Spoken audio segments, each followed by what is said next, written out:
Comments? Anybody? All right, if you're here to speak tonight, public forum or public hearing for comments, if you would come to my right and sign up on the appropriate sheet so we can acknowledge you at that time. Okay? Thank you. I remember this when I couple last year. Exhausted. Yeah. Any anxiety.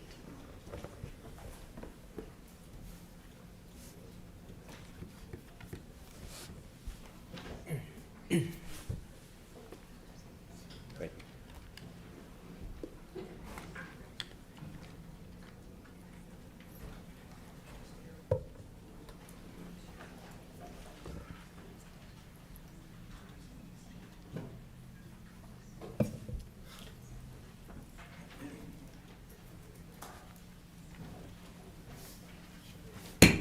All right, good evening. I will now call to order Apex Town Council regular scheduled meeting for Tuesday, May 10th, 2022, and we're glad you're here. Just take a deep breath tonight. Everything is going to be okay. We got a lot to do tonight. We have a really strong agenda, so we're going to try to move along as quickly as possible. We'll start tonight with an invocation, and I've invited Pastor Nate Mariner from Peak City Church to deliver the invocation. So, Pastor Mariner. Mr. Mayor, honorable members of our town council and citizens of Apex, let's pray together. Jesus, we ask for your leading. We ask for your spirit to be here with us as important matters governing this town are being discussed. We pray that your will would be done and that we would be heard one to another, that we'd speak clearly the things that are impassioned in our hearts, and that you would allow out of the mouths of many to be wise counsel found tonight. I pray that decisions that would be made would be moved by your hand and by your spirit. So thank you for being with us as we step into these important matters this evening. We trust in you, and we thank you for your blessing over our town and the Western Wake County area. In Jesus' name we pray. Amen. Amen. Thanks. If you would join us for the Pledge of Allegiance. I pledge allegiance to the flag of the United States of America and to the republic for which it stands, one nation, under God, indivisible, with liberty and justice for all. All right, thank you so much. We'll now move into the consent agenda. All consent agenda items are considered routine to be enacted by one motion with the adoption of the consent agenda and without discussion. If a council member requests discussion of an item, the item may be removed from the consent agenda and considered separately. So with consent agenda in front of us, are there any changes? If not, I will accept the motion to approve. I'll make a motion to approve. I'll second. All right, motion second. Discussion. All in favor indicate by saying aye. Aye. Opposed, no. All right, motion passes unanimously. We'll move now to presentations. And the first presentation tonight is presentation of LGBTQIA Pride Month 2022 proclamation. And as we always do here, we join in together in unity and share a reading of the proclamation. So, Mayor Pro Tem Audrey Killingsworth, if you would lead us off. Proclamation for LGBTQIA Pride Month 2022. Whereas individuals who identify as lesbian, gay, bisexual, transgender, queer, intersex, and asexual celebrate Pride Month, or LGBTQIA Pride Month, is celebrated nationwide each year in the month of June. And whereas this month was chosen to commemorate the events that took place 50 years ago at the Stonewall Inn in Manhattan, New York, on June 28, 1969, and is often viewed as the beginning of the modern LGBTQIA rights movement. And Whereas it is important during this month to take time to reflect on the LGBTQIA rights movement, and whereas LGBTQIA people of the United States, the state of North Carolina, and the town of Apex have made and continue to make vital contributions to the world in every aspect. And Whereas LGBTQIA Americans have achieved significant milestones, ensuring more future generations of people in the United States will enjoy a more equal and just society. And whereas despite extraordinary progress, LGBTQIA Americans still face discrimination and simply for being who they are.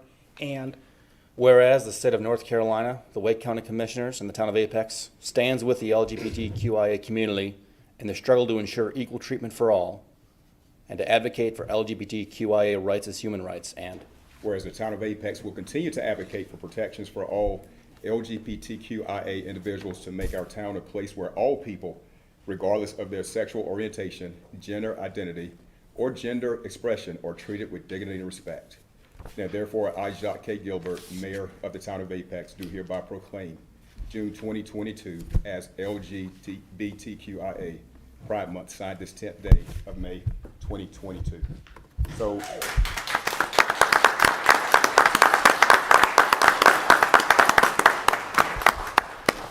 at this time, I would like to call up Mayor Pro Tem Audrey Killingsworth to present this to you, man.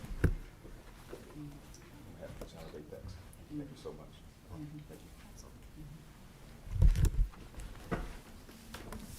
All right, we'll move now to the second presentation of Azerbaijan Republic Day Proclamation. Again, share a reading started tonight by Councilwoman Cheryl Stallings. Azerbaijan Independence Day.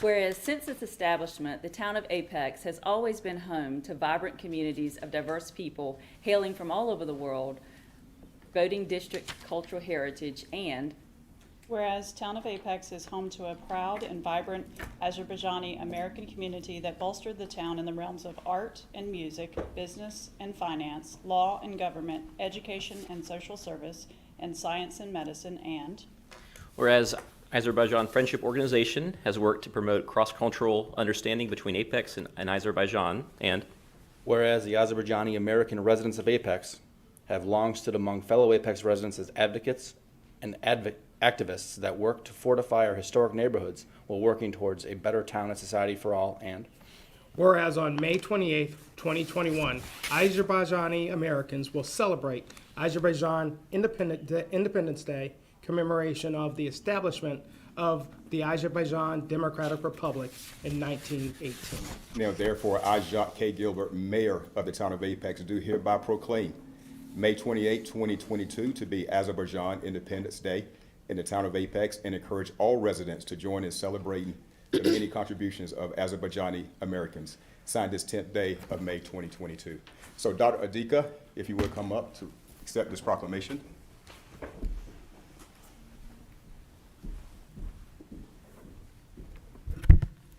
Mayor, would you like for us to join you?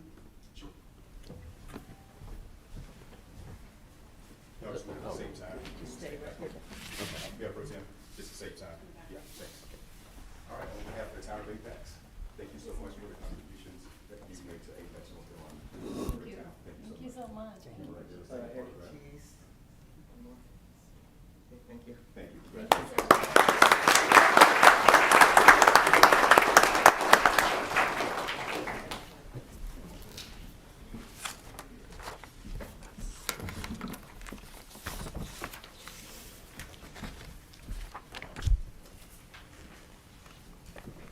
All right, presentation 3. It's time for voting. We have Jordan Lake, we have Harris Lake, we have Carr Lake. How many people enjoy boating? Y'all kind of quiet. Come on. We want to make sure we're safe when we boat. We're kicking off water season, and so tonight we had a request for a proclamation for National Safe Boating Week. And so at this time, I proclaim and support the goals of the Safe Boating Campaign and proclaim May 21st through May 27th, 2022 as National Safe Boating Week and the start of year-round effort to promote safe boating on May 10th, 2022. Signed. Thank you. Moving right along. National Public Works Week Proclamation. How many Public Works people in the house for the town of Apex? All right. Give them a hand. They do a phenomenal job for the town of Apex to keep our town moving forward, and we thank you for all you do to keep our town moving forward. So we'll join in again with the proclamation started tonight by Mayor Pro Tem Audrey Killingsworth. National Public Works Week. Whereas public works professionals focus on infrastructure, facilities, and services that are of vital importance to sustainable and resilient communities and to the public health, high quality of life, and well-being of the people of Apex, and Whereas these infrastructure, facilities, and services could not be provided without dedicated efforts of public works professionals who are engineers, managers, and employees at all levels of government and the private sector who are responsible for rebuilding, improving, and protecting our nation's transportation, water supply, water treatment, and solid waste systems, public buildings, and other structures and facilities essential for our residents. And Whereas it is in the public interest for the residents and civic leaders in Apex to gain knowledge of and to maintain an ongoing interest and understanding of the importance of public works and public works programs. And Whereas the year 2022 marks the 62nd Annual National Public Works Week, sponsored by the American Public Works Association and Canadian Public Works Association. Now, therefore, I, Jacques K. Gilbert, Mayor of the Town of Apex, do hereby proclaim the week of May 15th through the 21st, 2022 as National Public Works Week. I urge all residents to join us in paying tribute to our public works professionals and recognize the substantial contributions they make to protecting our health, safety, and quality of life. So if I would have Mike Deaton to join me at the front for this proclamation. Mr. Deaton.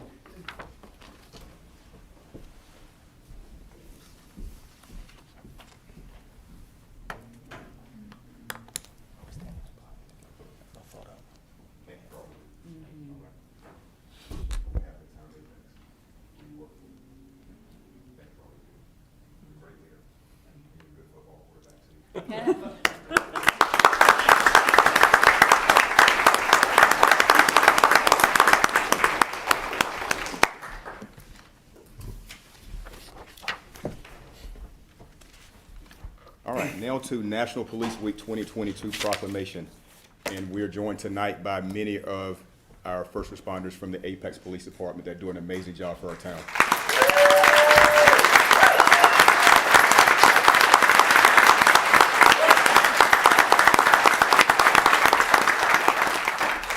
Before we kick off the proclamation, I would like to ask Chief Jason Armstrong to come up.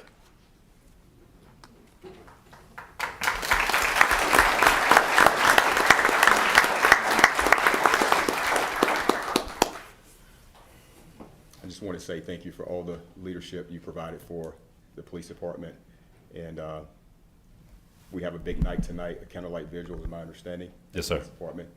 And we want you to know that you have our support 100% from the town council. Thank you, sir. I appreciate it. And I appreciate everybody coming out, the officers that are here and the community members that come out. You know, I say this all the time. I've never worked in a town, a city where I enjoyed this much support from the community in supporting our law enforcement workers. So I greatly appreciate it.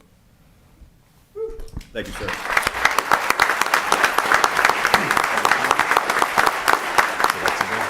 So you're welcome to hang out there while we read the proclamation, or you can just do what you need to do. You'll take a seat. Okay, thank you. So kicking off tonight for the National Police Week 2022 proclamation is Council Member Ed Gray. Thank you, Your Honor. Thank you, Mayor. And proclamation, some habits are hard to break. I know. This proclamation for National Police Week 2022. Whereas Congress and the President of the United States have designated May 15th, 2020 as Peace Officers Memorial Day, and the week in which it falls as National Police Week, and whereas there are approximately 900,000 law enforcement officers serving in communities across the United States, including the dedicated members of the Apex Police Department. And Whereas the members of our law enforcement agency of Apex play an essential role in safeguarding the rights and freedoms of our town. And whereas it is important for all citizens to know and understand the duties, responsibilities, hazards, and sacrifices of their law enforcement agency, and that members of our law enforcement agency recognize their duty to serve the people by safeguarding life and property, by protecting against violence and disorder, and by protecting the innocent against deception and the weak against oppression. And whereas the service and sacrifices of all officers killed in the line of duty will be honored during the National Law Enforcement Officers Memorial Fund's 34th Annual Candlelight Vigil on the evening of May 13th, 2022. And therefore, I, Jacques K. Gilbert, Mayor of the Town of Apex, North Carolina, call upon citizens and all patriotic, civic, and educational organizations to observe the week of May 15th through the 21st, 2022 as National Police Week, recognizing all law enforcement officers past and present who by their faithful and loyal devotion to their responsibilities have rendered a dedicated service to their communities. I further call upon all citizens to observe May 15th, 2022 as Peace Officers Memorial Day to honor our law enforcement officers who have made the ultimate sacrifice in service to their community or have been disabled in the performance of their duties, and let us recognize and pay respect to the survivors of our fallen heroes. So signed this 10th day of May 2022. So Chief Armstrong, if you would come back up.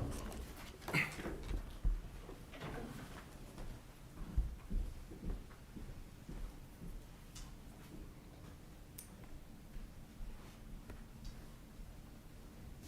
you so much for your service. Thank you. On behalf of the town council. Thank you so much.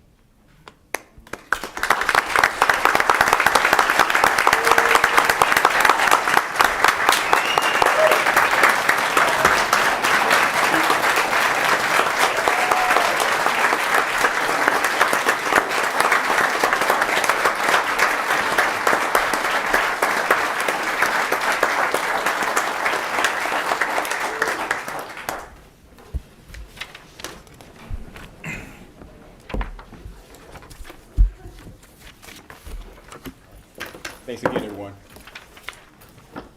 All right, presentation 7 is presentation of an update on the town's customer assistance program and the financial condition of the town's major operating funds, presented tonight by Finance Director Vance Holloman.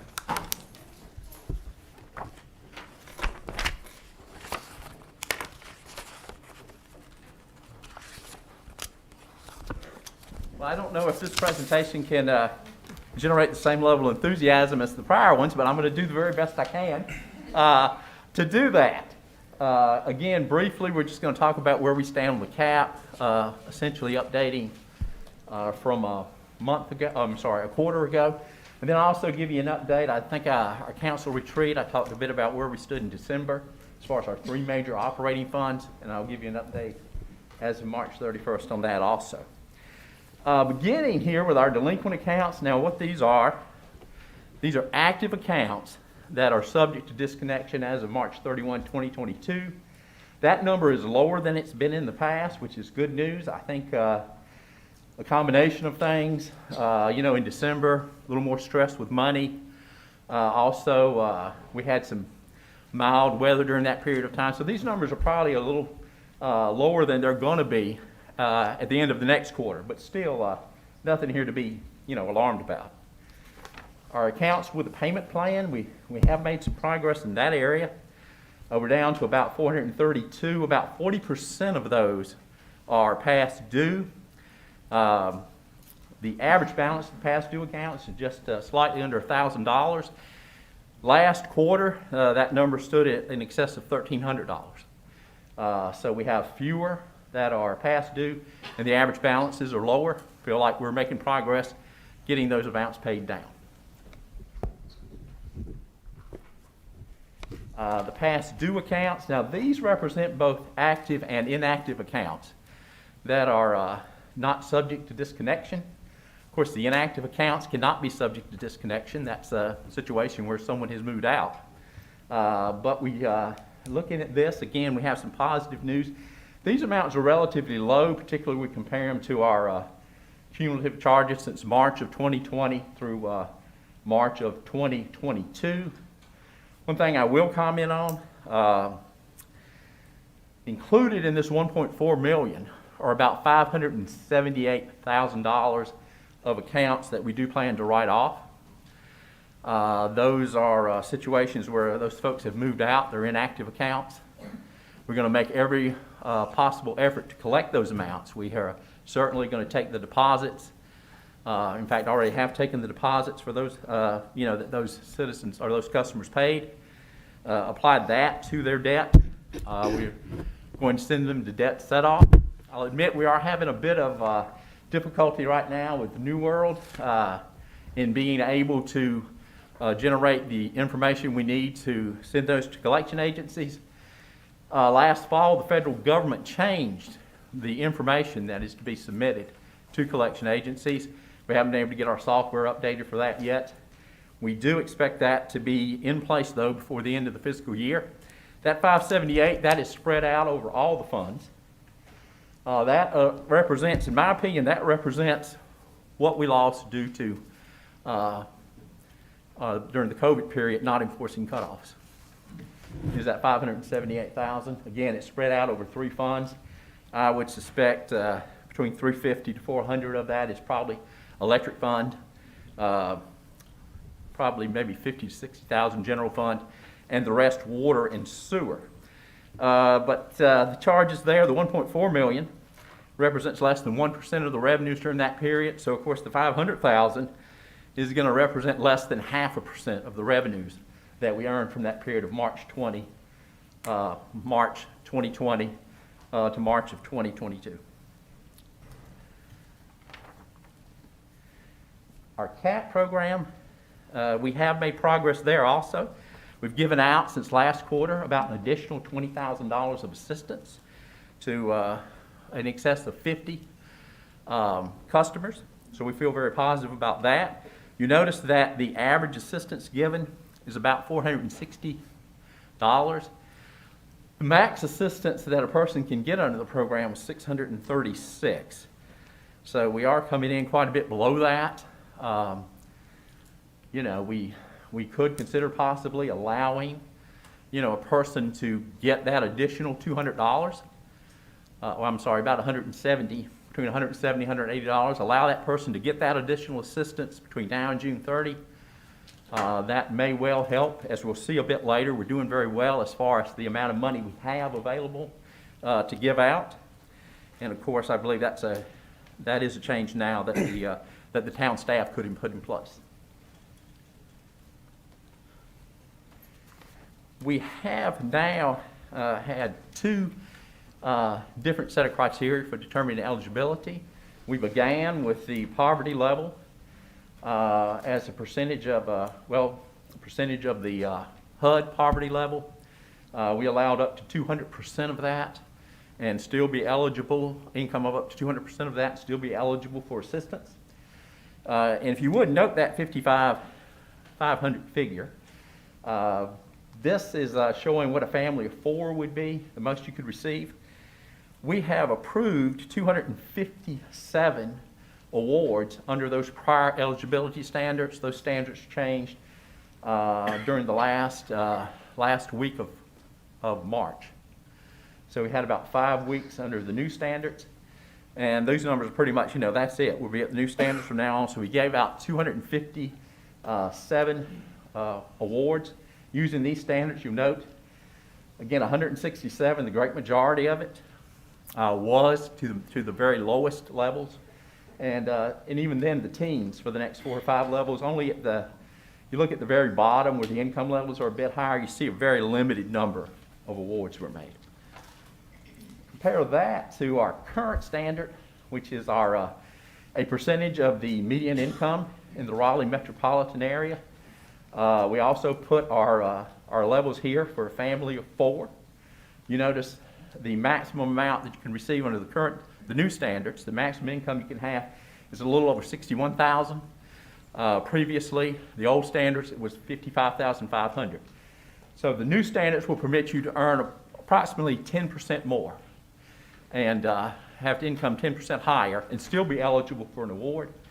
Again, we had about 5 weeks. This number has been updated for April 30. And so in about a 5-week period, we gave out 17 awards under the new standards. And again, we are hopeful that perhaps that will help increase the awards. Again, it's about 10% more lenient as far as what you can earn. If you look here, the amount of funds we have available for the program, we still have a very high dollar amount in total, in excess of $393,000. That will be available to carry on next year and continue the program into next fiscal year.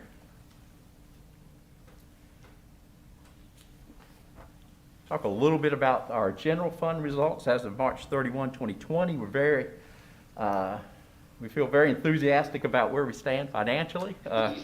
We do have a little bit of one area we'll discuss a bit later to perhaps wonder about a bit. But what we have here is the revenues as of March 31st We're at 78% of the revenues, and that's through 3/4 of the year. Well, of course, we are a tax levying unit of government, and a large part of our revenue does come from the ad valorem tax. Motor vehicles is spread throughout the year, but our property taxes generally come due around the end of the year. So you see a huge revenue surplus in December and January, and then that will get whittled down as we go through the course of the year. March 31, we were still at 78% of our revenues. You consider that we've appropriated almost $6 million in fund balance. So somewhere between 7 and 8% of our revenue budget comes from an amount we'll never receive. So to some extent, 92, 93 is essentially our cap for revenue recognition if everything were to come through as expected, and we're at 78% now. With the ad valorem taxes that are collected by Wake County, we're just a shade below 100% as of March 31. In April, we have, in fact, for those taxes from Wake County, gone a bit over 100%. And we anticipate, we'll end the year with a surplus there, of course. The motor vehicle taxes, those come in monthly, and they are 1 month in arrears. So at the point we are at here, we had collected 70% of the motor vehicle property taxes, and through 8 months, we had 8 months essentially of revenue in at that point. So we would anticipate that to be around the 67% mark. And again, it was at the 70% mark. The other part of that taxes, the other big part of that is our sales taxes. We have been doing well at that. We had a little bit of a letdown in our April collection. It had fallen down. It was the lowest collection of the year so far at slightly under 1.2 million. We've typically been running between 1.4 and 1.7. One thing that did occur is that was the largest refund month we've had in quite a while. Wake County on the whole paid out about 6.5 million in refunds. The previous high for the year had been 4 million. Then one additional month had been 3 million, and then no month in the current year had been above 1 million. So typically, if we hit 4 million, you begin to feel, an impact on the distribution. If we stay below 1 million, it's great. But we did have just a slight increase over the prior year. Portion of that due again to the refund, but after 7 months of distribution, you would anticipate, I believe, being at about 58% of budget. We were at in excess of 64% of budget. So even there, we still have been we've still been doing well this year in that area, despite one bad month there. The expenditure side, of course, personnel. I've arranged this a little differently. This is not the format in which the budget was adopted. The general fund budget is adopted at the departmental levels. But just to give you a slightly different perspective from what you see in the other reports each month, we're looking at personnel cost, approximately half of what we have to pay. We were sitting at 20 of 26 payrolls as of March 31. 20 of the 26 payrolls have been posted. That we posted during the year have been posted. Now, we keep that during the course of the year on a cash basis. But then we go in at the end of the year and we get it. It's exactly 365. It's exactly July 1 to June 30. We do a proration of the first payroll through journal entry. We do a proration of the last payroll through journal entry. So you end up with exactly the equivalent of 26 payments posted. So on a cash basis, we posted 20 of 26. You would expect that number under those circumstances to be around 77%. And as you see here, we're sitting at 72%, which is good. Operations for this, again, this stage of the year, doing very well. Capital outlay, some of that, will be carried forward to another year, but that's lower. We do have just a little over $5 million left in debt service payments to make. What causes that is essentially the general obligation debt. Your first half of the fiscal year, July to December, typically local governments, it's a tighter time cash flow wise. We haven't really had as much of that as an issue as many other local governments have. But it's typical to put just an interest payment during that first 6 months. Then, we're talking about your tax collection coming in, December and January. So that January to June, you'll pay that, half year of interest payment also. But then you also generally will put your principal payment in that second half of the fiscal year, that January to June period. So that's why that number is as it is. We have quite a bit of principal to be paid in the second half of the year. Looking at where we stood last year at this point, we stood with a $9 million surplus. We are in excess of 14 right now, and I'm sure that's going to go down. But still, we're ahead of where we're better off than we were at this time last year. We were at 9 million surplus March of 21. We ended the fiscal year 21 just for the general fund, Fund 10 itself. We ended up at plus 6.3. And we were at 9 at that time. I'm not saying we'll end up better than 6.3. It's, we do have additional debt service and things of that nature. But I do feel very confident saying we do expect a surplus for the year as things stand right now.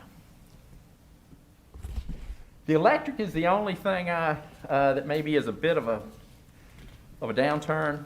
If you look at our items there, at sales at 78%. Again, of course, we have the warm summer months coming. We look fine on sales revenue and other revenues. Our purchase for resale slightly under the sales revenue percentage. Operations very good at 71% through 3/4 of the year. We do have additional debt service, and in fact, we've just the other day made that debt service payment. The remainder of that occurring in May. So I believe we will be positive in the electric fund. If you look at where we stand today, March of 2021, we stood approximately 4.1 million ahead at this point in time. And we ended the year approximately 2.9 million ahead. This year, we're about half of that. Looking at the numbers, the revenues are pretty much flat compared to where they were last year. The difference is operations, and between operations and capital outlay, we've spent about $1 million more through March this year than we had spent in the prior year. And of course, capital outlay, that's just based on need, things of that nature. So, you would expect that perhaps. The cost, the purchases for resale, we're also about $1 million ahead in that as to where we were last year. So that makes up for that. We're approximately $2 million behind where we were at this time last year. I do believe we'll end up positive in this fund also, but I don't believe it will be by as much as we did before. Now, this is the operating fund. When you open the financial statements, you'll see that full accrual number up there where, principal on debts doesn't count as an expenditure or not expenditure and things of that nature. And you have depreciation built in. I think, of course, we'll see positive in that fund also, but I don't think, based on what we've seen now, we'll be as far ahead in the operating fund itself at the end of this year as we were in the prior year, but I believe we'll still be ahead. The water sewer fund, you notice there is not as much as the general fund, but for the size of the budget, they have about 1.4 million appropriated for that fund. That'll come in as zero. So, we're looking at, we're not quite at 3/4 of our revenue. But then again, we have on the border a little over maybe 5% of the revenues in that fund is fund balance appropriated. So, it's as if we're starting at 95 and working from there. The expenditure accounts, they all look fairly good. There is a significant amount of debt service. Again, a large part of that in the second half of the year, a significant amount of debt service to be paid, about $3.3 million. At this point last year, we were approximately $4 million ahead. This year we're 4.8, so that's very comparable. We ended the year, and again, just the operating fund, not the full accrual fund, but just the operating fund, Fund 32. Last year we ended up $3.6 million ahead after being $4 million ahead in March. So I do anticipate, again, we'll end up positive in that operating fund for the year. Perhaps, it's tough to say if it will be as much as before. Again, we do have debt service payments to make, but we do anticipate a positive balance there also. All right.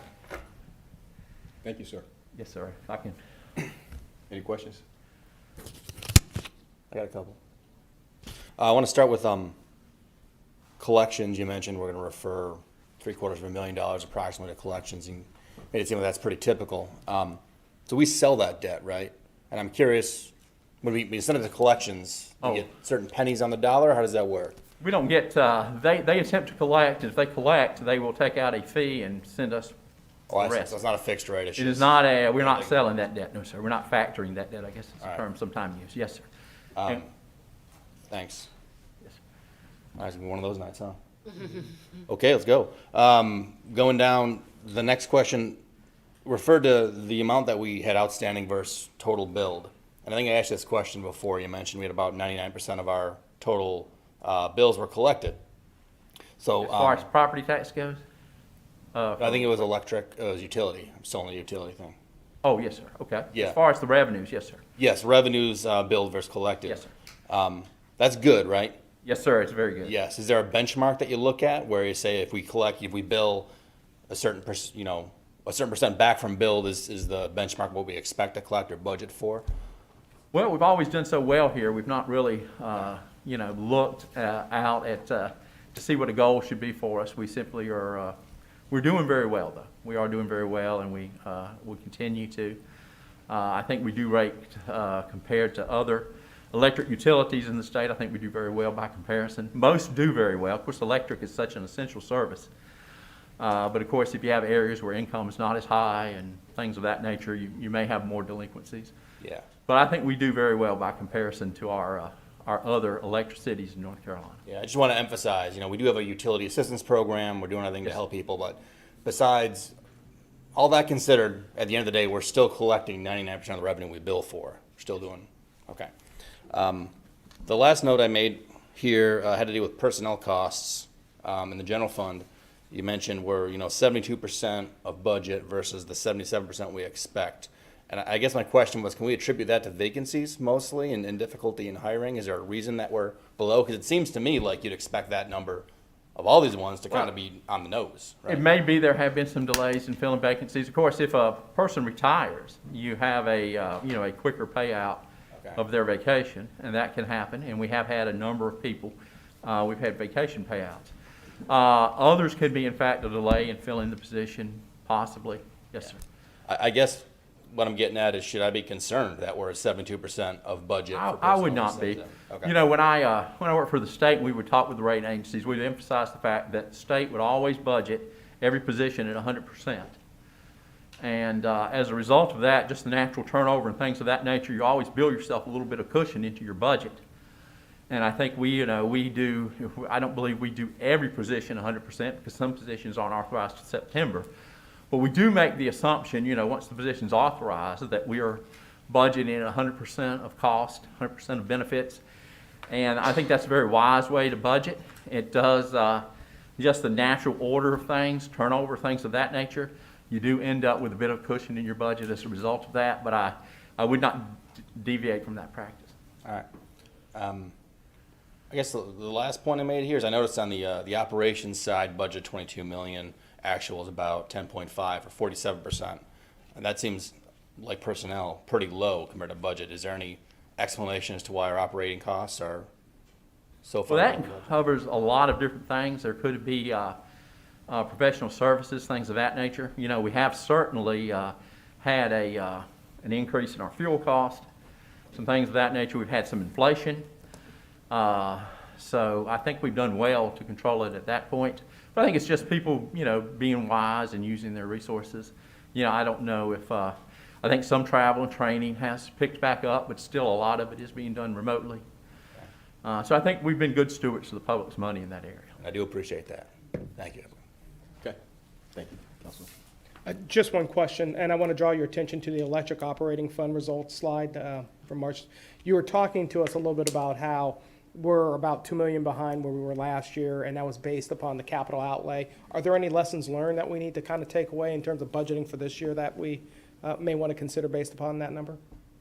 Well, again, I think operations and capital outlay accounted for part of it. The cost of goods sold accounted for part. As you know from our recent discussions concerning concerning solar.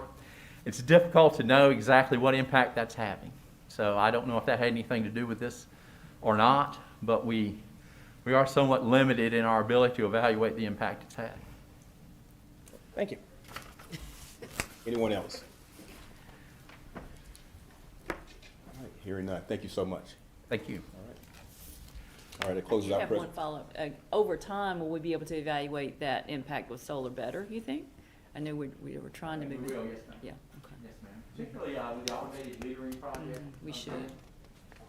We should have a better handle on that. Thank you. Thank you. And of course, the new accounting system. Yes, it's coming, right? Thank you, sir. Thank you, Mr. Hall. All right, moving right along, we'll now go into setting of the regular meeting agenda. I have received no changes. Are there any recommended changes before we approve? Hearing none, is there a motion to approve? Motion approved? Second. Motion second, any discussion? All in favor indicate by saying aye. Aye. Opposed, no. All right, motion passes unanimously. We move now to public forum, and this is opportunity for members of the community to come up and present any suggestions, recommendations, or concerns.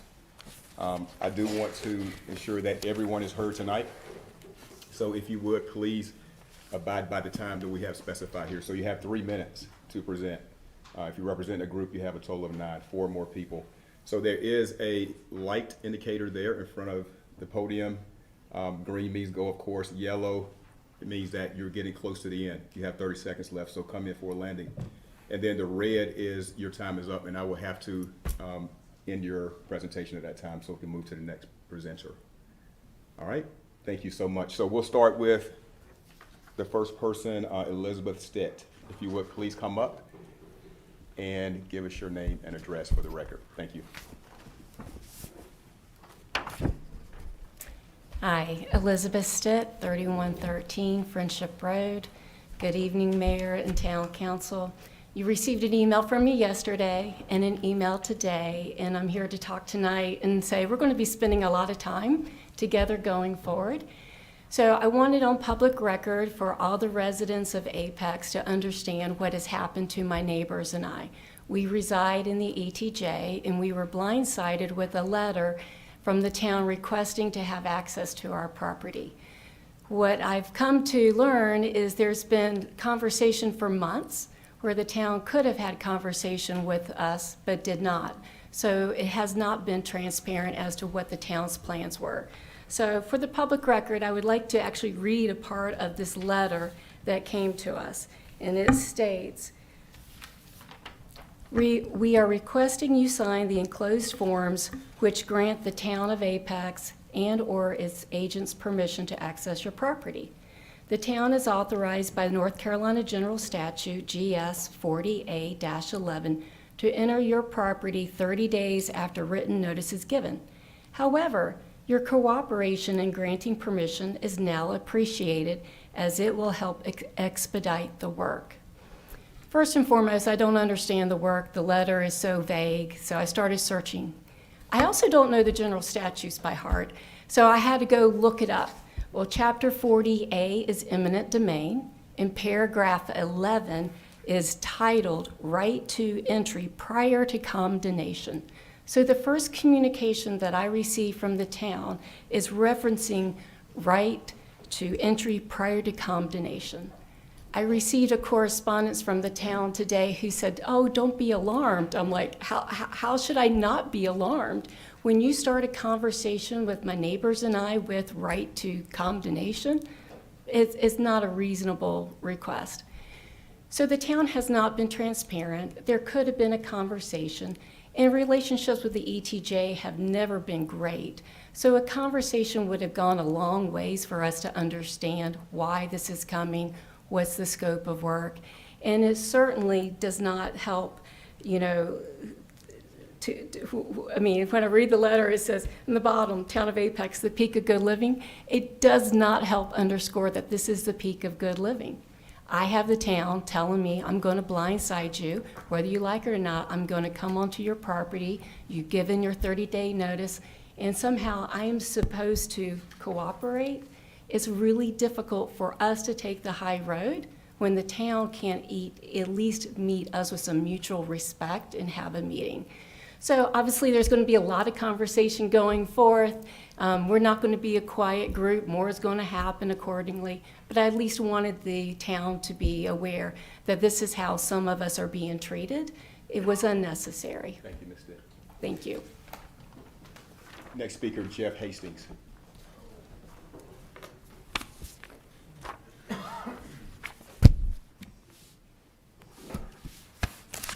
Mayor, Town Council, Jeff Hastings, 3609 Friendship Road, Apex, North Carolina. I'm here for the 11th time, wishing to say thank you to the town of Apex for the support and gratitude that we've gotten with Peak Fest. While we had to call it off early at 3 o'clock due to the weather, we had one vendor complain that we called it off. I couldn't ask for a more fitting night than the awards that you gave out prior. Every department in Apex was stellar, bar none. And so I just wanted to come up and say on behalf of the Festival Commission, thank you very much for all the effort, all the work that the town does. It's another great day, and I will see you again in 364 more days. So thank you very much. Thank you, sir. All right, that closes out public forum for speakers tonight. We'll move now to public hearings. We'll start with public hearing number 1, public hearing and possible motion to adopt an ordinance on question of annexation number 723, and also public hearing number 2, rezoning application 22 CZ 04, 804, and 808, presented by Lauren Stoudemire. All right, good evening, everyone. This is rezoning case 22 CZ 04 and annexation 723 for 804 and 808 Wimberley Road. The properties are located in this general area outside of our ETJ in Wake County. And they are seeking to annex into our town corporate limits. The subject properties total 5.84 acres and are located on the west side of Wimberley Road and north of Castleberry Estates. There are residential structures located on both properties. The properties are currently zoned Wake County Residential ADW, and the adjacent zonings are to the north, R80W, to the west, R80W, to the south, Plan Unit Development Conditional Zoning, and to the east, we have residential ADW, as well as a small sliver of Plan Unit Development Conditional Zoning. The applicant is proposing to rezone both properties to rural residential conditional zoning. The 2045 land use map identifies the subject properties as rural densely residential. The proposed zoning to rural residential conditional zoning is not consistent with that land use classification. If the properties are rezoned as proposed, the 2045 land use map will automatically be amended to low density residential per NCGS 160D 605A. The applicant conducted a neighborhood meeting on January 20th, 2022, and a copy of the neighborhood report is in your packet. A full list of the proposed uses and zoning conditions can be found on page 2 of the staff report. The applicant is proposing single-family and accessory apartment. Besides the residential architectural conditions we typically see, I would also like to point out a few zoning conditions. Zoning condition number 1, a maximum of 0.75 dwelling unit per acre are permitted. Zoning condition number 2, a minimum front setback of 65 feet from the current Wimberley Road right-of-way for all residences. And zoning condition number 15, the number of private driveway accessing Wimberley Road shall not be increased from the existing 2 driveways. So you have one right here, as well as one right here. The Environmental Advisory Board held a pre-application meeting for this rezoning on January 20th, 2022.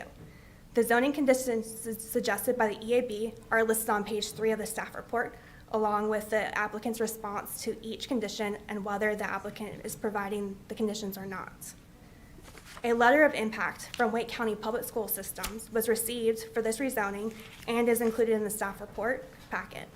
Wake County Public School Systems indicates that school at elementary and middle grade level within the current assignment area for the proposed rezoning development are anticipated to have insufficient capacity for future students. Transportation to schools outside the current assignment area should be anticipated. School expansion or construction within the next 5 years may address concerns at middle grade levels. The 2045 land use map designates the subject properties as rural density residential.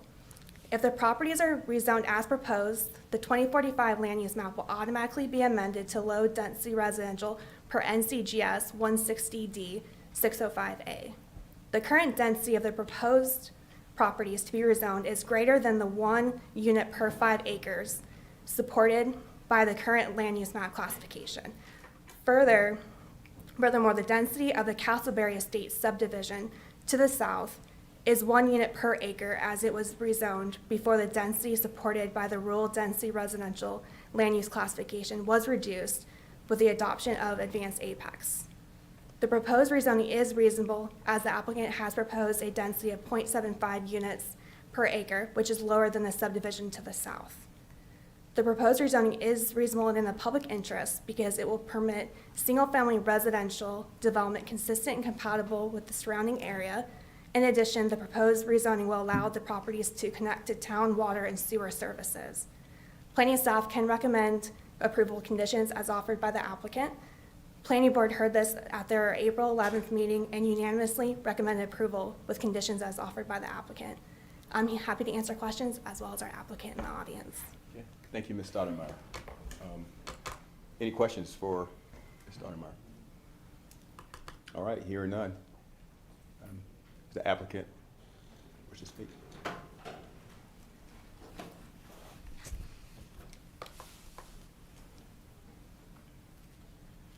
Good evening. Zach Shipman, Shipman Engineering, 137 Middle Green Place. I represent the property owner, Abel and Jessica Figueroa. There's 2 lots on this property now. They want to retain the 2 lots, and the nature of our request is they want to build a second house on the northern lot. They currently live on the south lot in the existing structure that's there, and they have an existing septic system that's starting to show some signs of distress. And so, given that sewer is located just to the south of this, rather than doing another septic system and soils that aren't the best, we'd like to connect to town sewer and do gravity sewer in this location. So I don't have a lot to add other than that, but I'd be happy to answer any questions that you might have. All right, questions for Mr. Shipman? All right. Thank you. Thank you. All right, we'll go ahead and open up public hearing for this item. At this time, we have Mr. Shipman, so you're good. All right, cool. So we'll close public hearing for this item for comments. It's back to council for discussion, lead to a possible motion. Any discussion? So I think the only real issue we could discuss here is the land use map classification here, and how our land use map doesn't have a category to support the request here. We either have rural density of 1 unit per 5 acres, and low density is 3 units per acre. There's nothing in the middle, and this is trying to aim for the middle here by another house.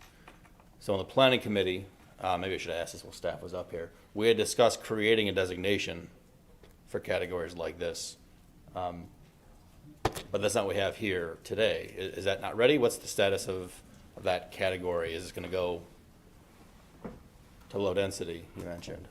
So, Mr. Mahaffey, staff is working on that, but we just haven't had time to get that all prepared, take it to planning board, and then to you to adopt that land use map classification. I see. So for now, this property, if a rezoning is approved, would be shown as low density. But, the next land use map update, we could reevaluate this property as well as some others that fall into a similar situation and apply that proposed land use map classification. Okay. Would we have many examples that would fall under this situation? I think there are several. Is that a question for me or for staff? Whoever wants to answer. He's correct. Yeah, there's been several requests of this nature. Properties like this one, which is adjacent to low density, the question's kind of asked, why do I have to be at 1 unit per 5 acres when my neighbor's at 3 units per acre? Is there a softer touch there? When you're surrounded by higher density, it's hard to talk about. And I think the intention of the 1 unit per 5 acre was to kind of create a more rural feel in a certain part of Apex. And that's certainly something I support. I think the effect has been it feels, the feedback I've gotten has been negative about it. I've gotten the feedback that it almost makes the property undevelopable when you try to, that low of a density. You're talking one house per 5 acres. That's nothing. So this request is rather small, but yeah, I think we'll see more of these. Thank you.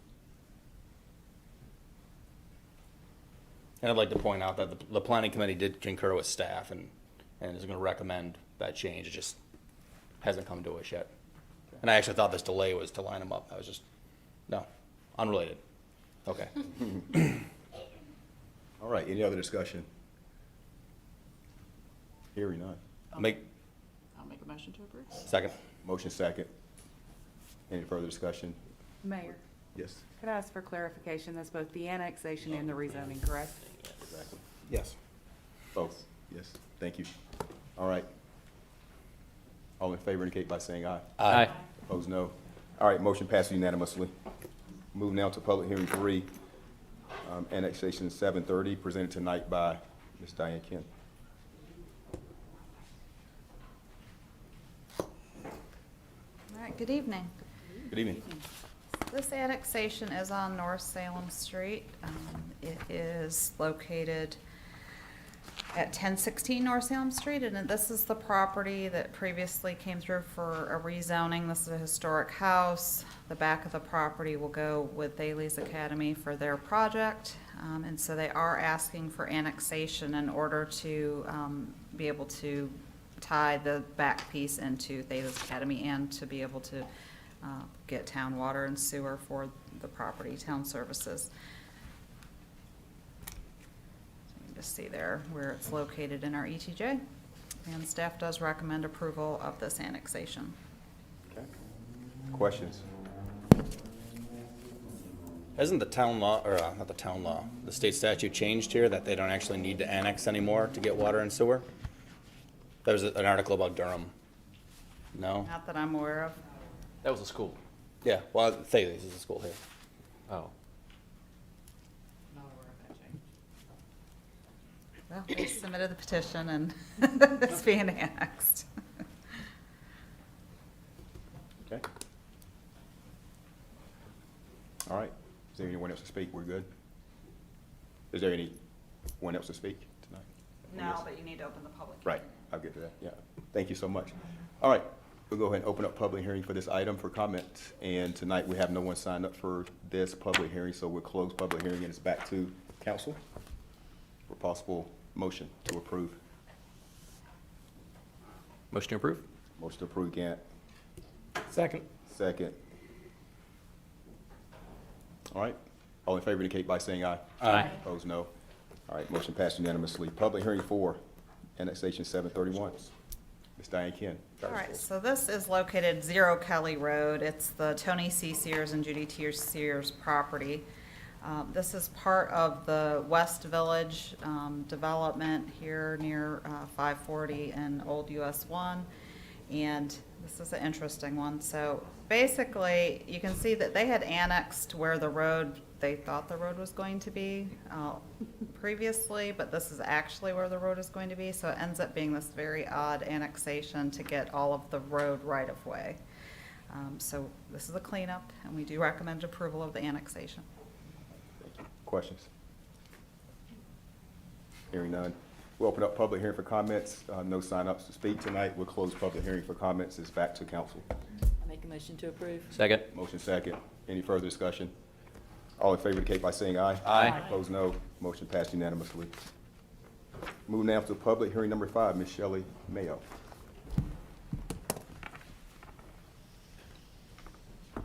Good evening, everyone. Good evening. The case before you is 21 CZ 29 for North Salem Station PUD. Just to give you a general idea of where we're looking, we're at the very top northeastern corner of the town's jurisdiction up here. This rezoning is located at the intersection of North Salem Street and Laura Duncan Road. It consists of 9 parcels that measure approximately 10.4 acres. As you can see from the aerial, the parcels are vacant and largely cleared with very few trees. The adjacent properties are townhomes to the east and single-family to the west and north, with Laurel Park Elementary located on the southeastern side of Old Apex and the train tracks. The property was previously rezoned in 1986 and has since been available for development with uses consistent to a shopping center. The parcels are currently zoned planned commercial and neighborhood bit along the northern side of North Salem, and neighborhood business along the southern side. The applicant is proposing to rezone the 9 parcels to planned unit development conditional zoning. In 2021, Town Council updated the land use map to add an apartment-only designation to certain areas identified as high-density residential along existing and planned transit routes. This site is one of those areas. The 2045 land use map designates the parcels south of North Salem Street as high-density residential and office employment, and the parcels north of North Salem Street as high-density residential, apartment only, and commercial services. Per Advanced Apex, the minimum density for high-density residential is 14 dwelling units per acre, with a maximum density to be determined at the time of rezoning. This proposed rezoning is consistent with the 2045 land use map designation in that it proposes a maximum of 23 dwelling units per acre, or 239 apartments. And then on the southern side, the non-residential parcel is consistent with uses within the office employment designation.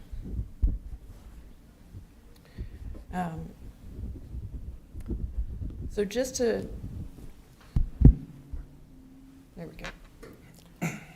Just to give you some background to these properties, these parcels were created prior to the adoption of the UDO in 2000.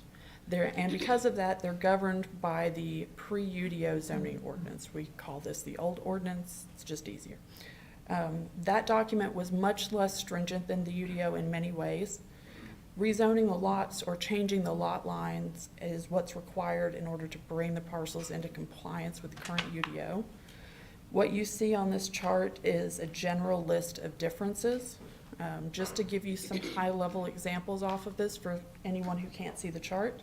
Stormwater control measures are not currently required on the existing zoning ordinance or with the existing zoning. So that would be required as a part of rezoning this property and bringing it into the UDO. We're also not allowed to require RCA under the old ordinance, and there would be sidewalks on one side of the street only.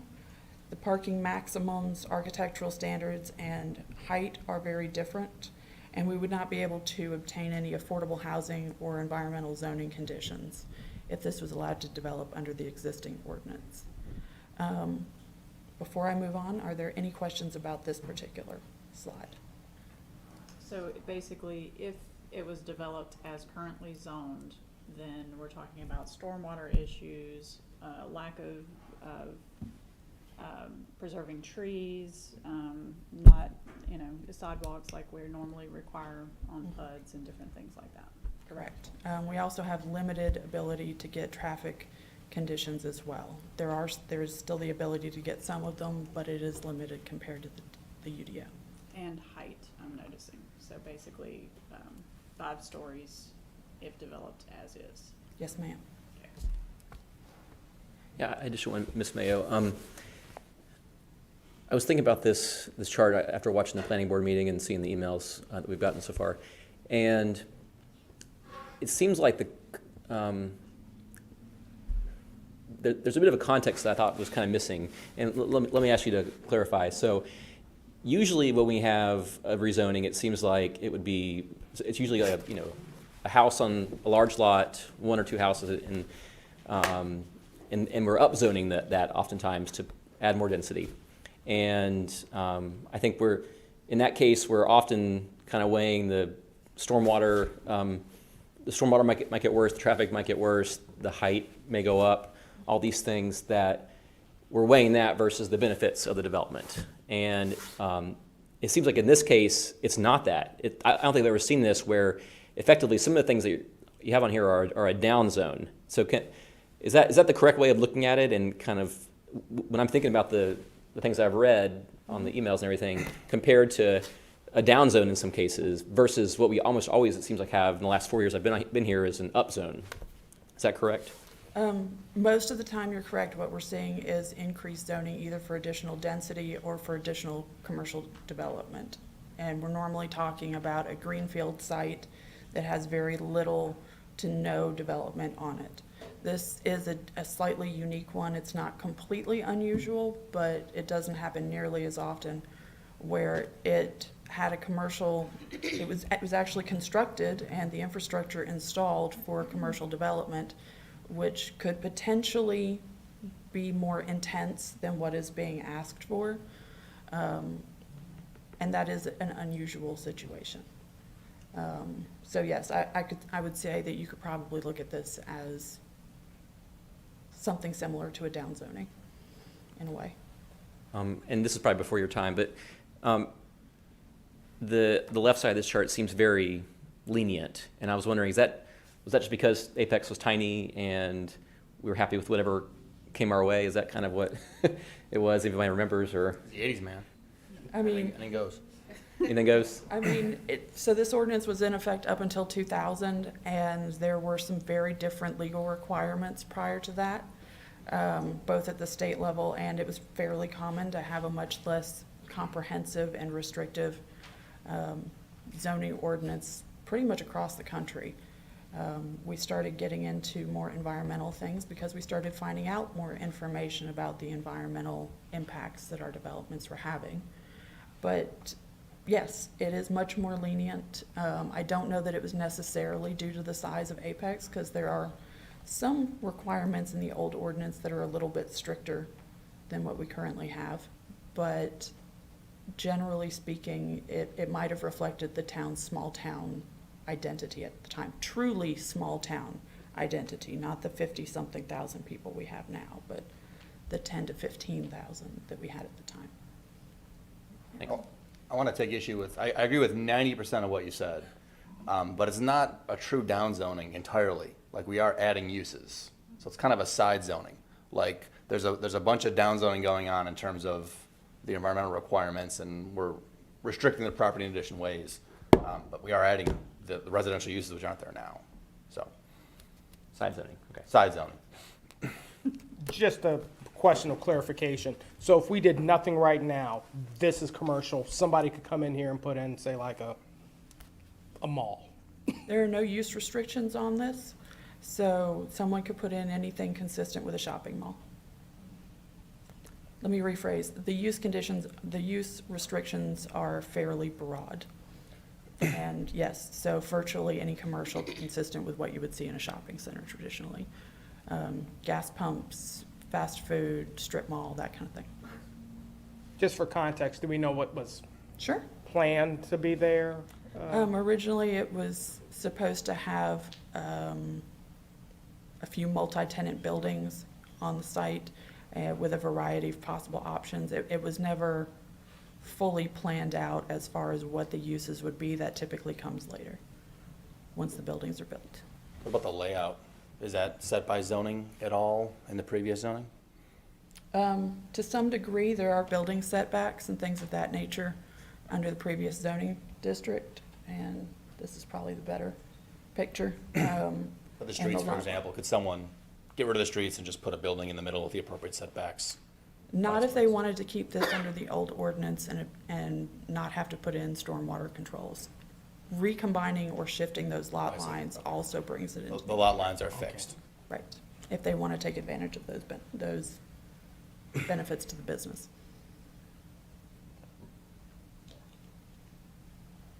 Okay, no other questions, I'll continue. Wake County Public Schools did provide us with a letter of impact, and this is the first time I've heard this in a while, but all schools within the current assignment capacity are anticipated to have sufficient capacity for future students. The uses that are being proposed are residential on the north side of Salem Street and commercial on the south side. Those are listed in your staff report. I do have one minor change from your staff report. I accidentally left a couple residential uses on there that the applicant had already removed. But townhouse, duplex, triplex, and quadplex were removed because, if you'll remember, this is the apartment-only high-density section. That was a typo on my part. And then just to give a couple of examples of the types of commercial uses that could be allowed on the southern side, it's got, includes medical or dental office or clinic, restaurant general, woodworking or cabinet making, retail sales general, or tailor shop. And then the applicant is proposing a maximum of 239 residential units on the property, no more than 10% of which shall be 3-bedroom units. The applicant is also offering that 8 of the units shall be affordable housing to occupants making 60% of the AMI for 5 years after the first residential CO. This is slightly different than what was shown at Planning Board, and that's due to some additional negotiations between town staff and the applicant. So we get essentially deeper affordability for a slightly lesser period of time. And then the applicant will also dedicate a public art easement and donate $10,000 to Citizens for Apex Parks to be allocated towards an art installation. And the residential, Do we know where that is? it should be roughly in this general area. It's kind of at the entrance to Apex, if you will. And then the residential parcel shall apply for a National Green Building Standard certification at the bronze level, and the projects shall be designed and constructed to meet those standards. In addition to our typical architectural standards, the applicants also offered the following items, which includes solar conduit being provided in all the residential buildings to accommodate future installation of solar panels. And on the non-residential building, the exterior lighting, so the building here, the exterior lighting shall not exceed a color temperature of 3,500 Kelvin and shall meet the UDO's requirements for full cutoff lights. All of the design controls are located on page 5 of your staff report. These are fairly typical, and the residential buildings shall be a maximum of 4 stories tall, with the non-residential a maximum of 2 stories tall. The proposed PUD complies with the UDO's requirement to dedicate 20% of the development as RCA. Parcels 1, which is located here, and 5, which is located here, shall be dedicated entirely as RCA. They will be planted to meet the UDO's requirements for planted RCA and dedicated prior to the last site plan final plat for the residential portion of the development. They have to be planted because the entire site's completely cleared. So, in addition, the perimeter buffers that are proposed for the lots are generally compliant with the UDO. One exception is that the UDO requires a 20-foot type B buffer along the northern buffer here. However, because there's actually also a drainage easement, it's a little difficult to see. I don't know if I can actually do this. Nope. This used to be a touch screen. There's actually a drainage easement right here that prevents everything from going right up to the edge. So because of that, they've requested a reduction to a 10-foot type A buffer. So reduction in width, increase in opacity. And then the applicant is proposing a 30-foot type A buffer along North Salem Street with the request that the overhead Duke Electric easement is allowed to count towards the buffered standards. The vegetation planted under the buffer will be 20 feet or less tall, so as to avoid impacting those utility lines.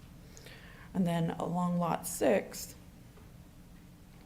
North Salem Street typically requires a 30-foot type E buffer. Because of the additional right-of-way that's being dedicated, the applicant is requesting, and the overall shallowness of the parcel, the applicant's requesting a 20-foot type A buffer. So again, we have a reduction in width, but an increase in opacity. In this case, fairly significantly. The UDO would typically require a 20-foot type A buffer along the railroad right-of-way, but the applicant is not requesting that. Again, that's because of the shallowness of this parcel. It would just make it incredibly difficult to develop.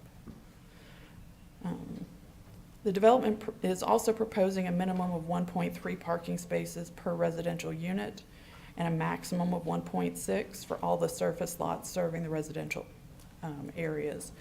This is with that cap of 10% of the parking space, or of the units being 3 bedrooms. Typically, the UDO would require 1.5 spaces per unit for 1 and 2 bedroom units. So by capping that, staff is willing to support the additional change.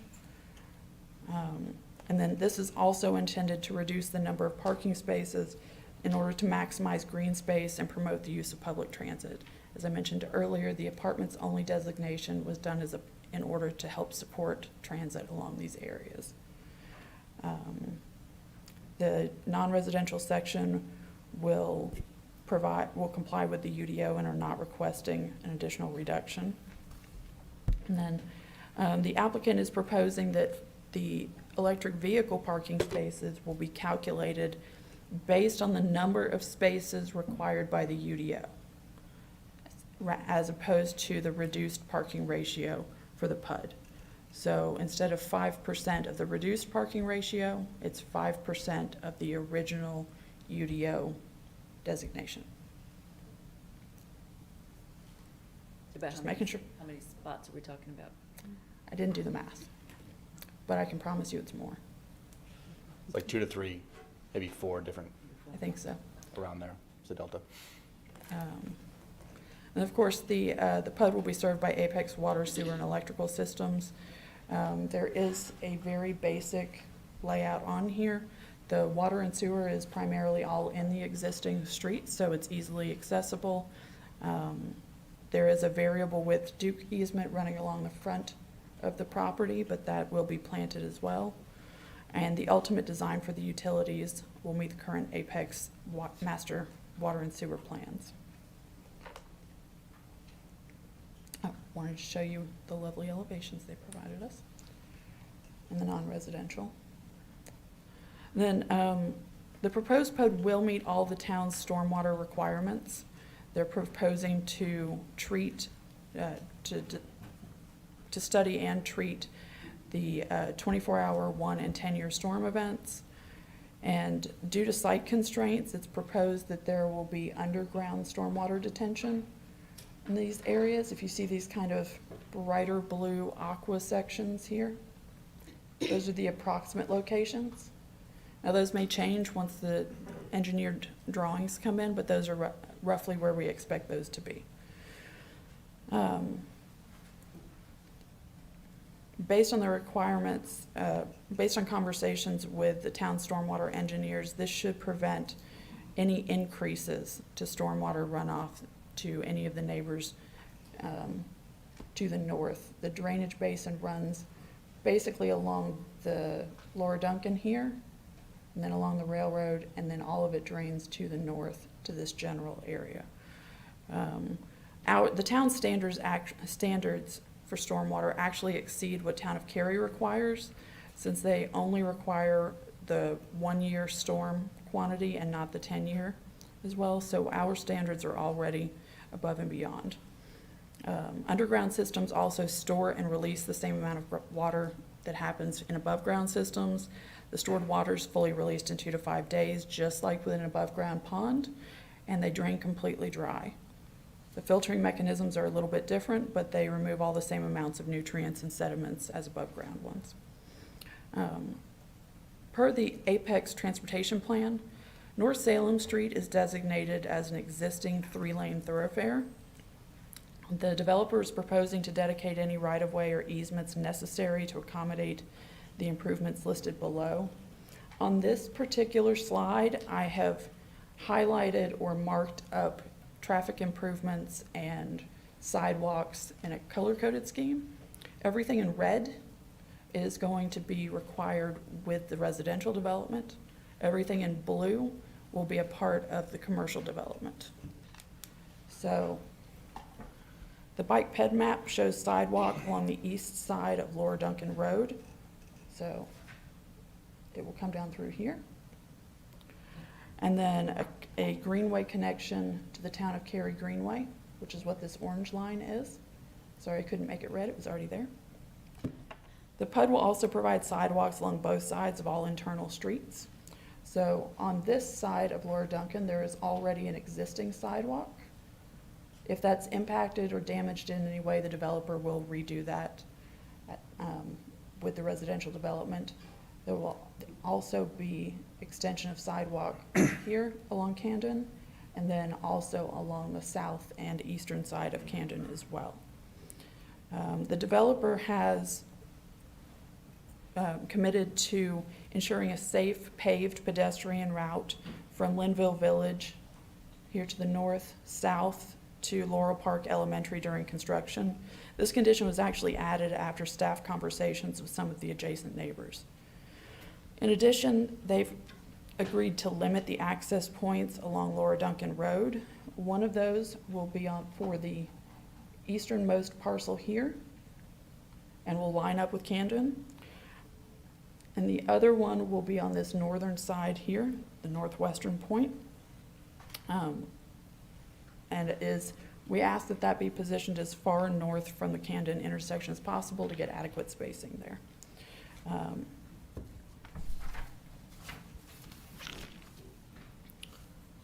In addition, the buildings are set back 50 feet from Laura Duncan Road, south of Camden Drive. This is because there's a plan in the future to separate Laura Duncan from the railroad tracks. It'll be a grade separation.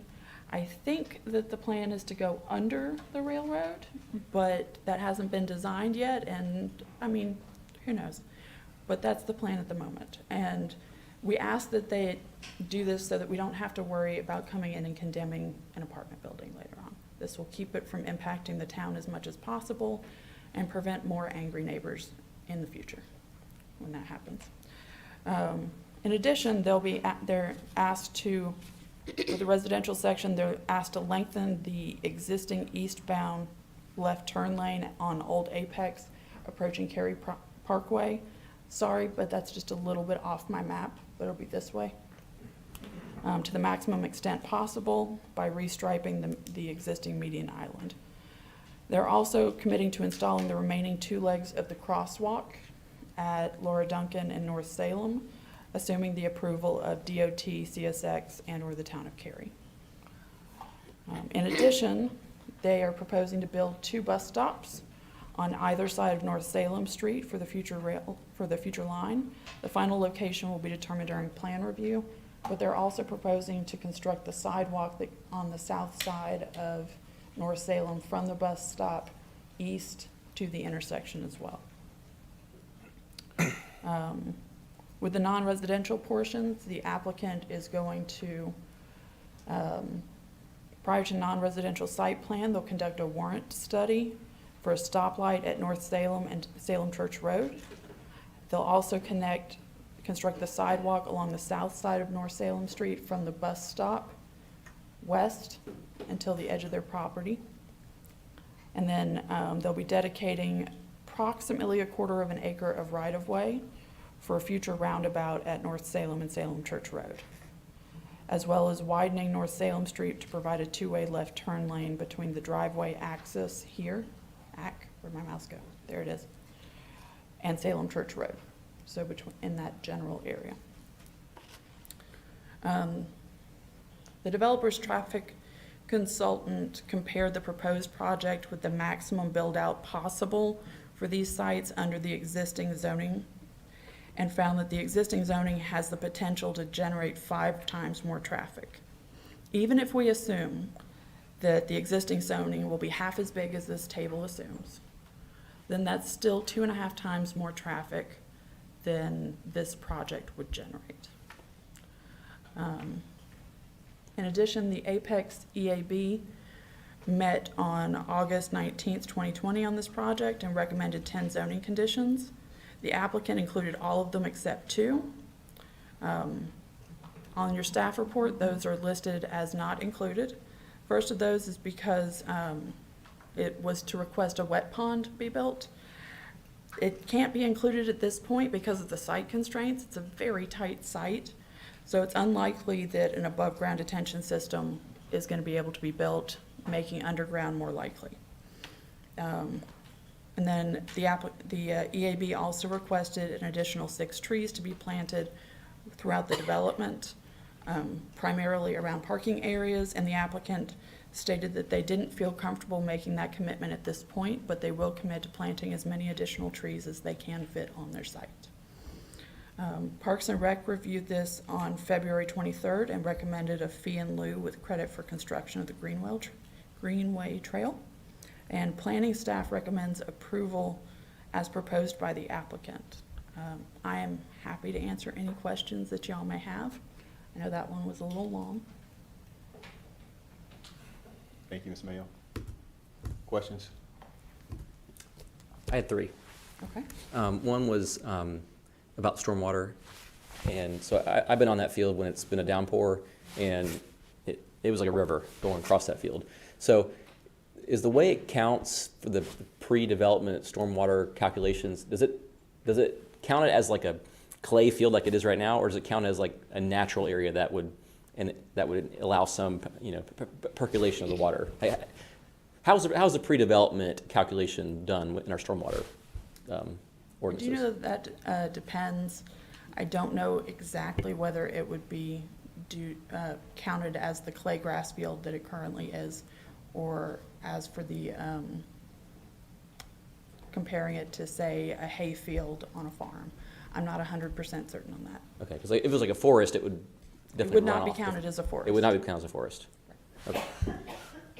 With the greenway, we heard some about pedestrian facilities, and with the greenway being partially built, have you guys been in contact with Cary staff about like how, because that's the remainder of that is in Cary jurisdiction, right? How can that greenway get connected further? How would that process work? And have you guys worked with the staff at all to kind of alert them this is coming and part of it's going to get built? Our parks planner has alerted them to that. I don't know if they've been able to bump up that portion of the Cary Greenway on their capital improvement plan or not. But I was advised that any connections to it that they can give them more reasons to build the pieces that are missing. Okay. So my hope is that it will happen fairly soon after this development. Okay. They were not ready to commit to a time frame, though. Okay. And the third one was about the change, the staff recommendation and the change from commercial to residential in this case.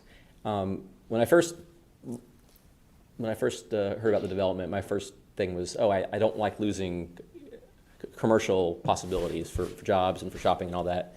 And before I heard before I saw that traffic report where the commercial actually had more traffic, I was kind of unhappy with this. So can you describe staff's perspective and discussion about the cost of losing that commercial in that area versus gaining or changing it to residential, and like how you guys weigh those two things? In this case, since it complied with the land use map and complied with all the other town requirements, we felt that it was an acceptable exchange. There is commercial pretty close by to the east on Cary Parkway, and that seems to have been built out. In addition, this site was constructed in the very early 90s. And just to put it in perspective, because I actually did the math on this part and it kind of blew my mind, that would have been 32 years ago. So this site has had a very long period of time to develop. Now, the previous owner was fairly particular about what developed on his sites, and he did pass away within the last year or so. But this has had approximately 30 years for potential commercial to build on it. And in our opinion, if this developer believes that they can build at this location, particularly since it's infill development, that means that we don't have to build any more roads. We don't have to maintain any extra long sewer lines. We don't have to build and maintain additional water lines. We have the potential for supporting a transit line. It saves the town tons of money over the course of its lifetime, and saves indirectly the town's residents money, because this development could go on a greenfield site at the end of the town's jurisdiction. So when we looked at those things, that seemed to balance out. It seemed to make it that if this developer thinks they can make this happen, it's worth the change. Okay, thanks. Councilmember Happy. You see what I got? Okay. I wanted to talk about I don't know if now's the right time. I want to talk about the traffic study that was done. Russell can definitely address any questions you have, or if you'd like to wait until the applicant. I think I'll wait to hear what the applicant has to say about the study. Okay. Might be better. Okay. Very good. All right, applicant, please. Thank you.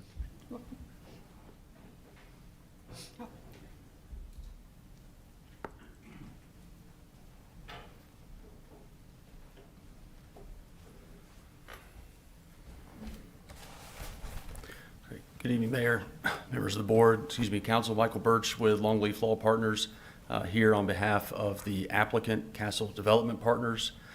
With us this evening is Jess Achenbach and Jeff Shiflett with Castle Development Partners. We also have Anna Wadsworth, engineer with the Wooten Company, as well as Reinald Stevenson with Ramey Kemp and Associates, the traffic engineer. So on the front end, I want to thank staff for their working with us over the last really 6+ months on this, and of course for the detailed presentation this evening. We worked with staff on a number of items, and what you see here is the result of kind of an intense 6 months of working together up until the last week on the affordable housing condition even, but also with staff on the public art condition, transportation staff on all 10 conditions that have been agreed to in the PUD. So just want to thank them for their time. So I just want to focus on some of the highlights because it was a great presentation. So as Councilmember Gant mentioned, I just want to acknowledge kind of on the front end that this request is somewhat of an unusual, different request than what is typically before you. And I think Shelley did a great job of explaining the current zoning that's in place, the broad range of uses that are allowed that are much less compatible with the surrounding residential uses than what's being proposed in this PUD. That those uses allowed under the current zoning could generate much higher levels of traffic in the peak hours, higher levels of noise, odor, etc., that could impact adjoining properties.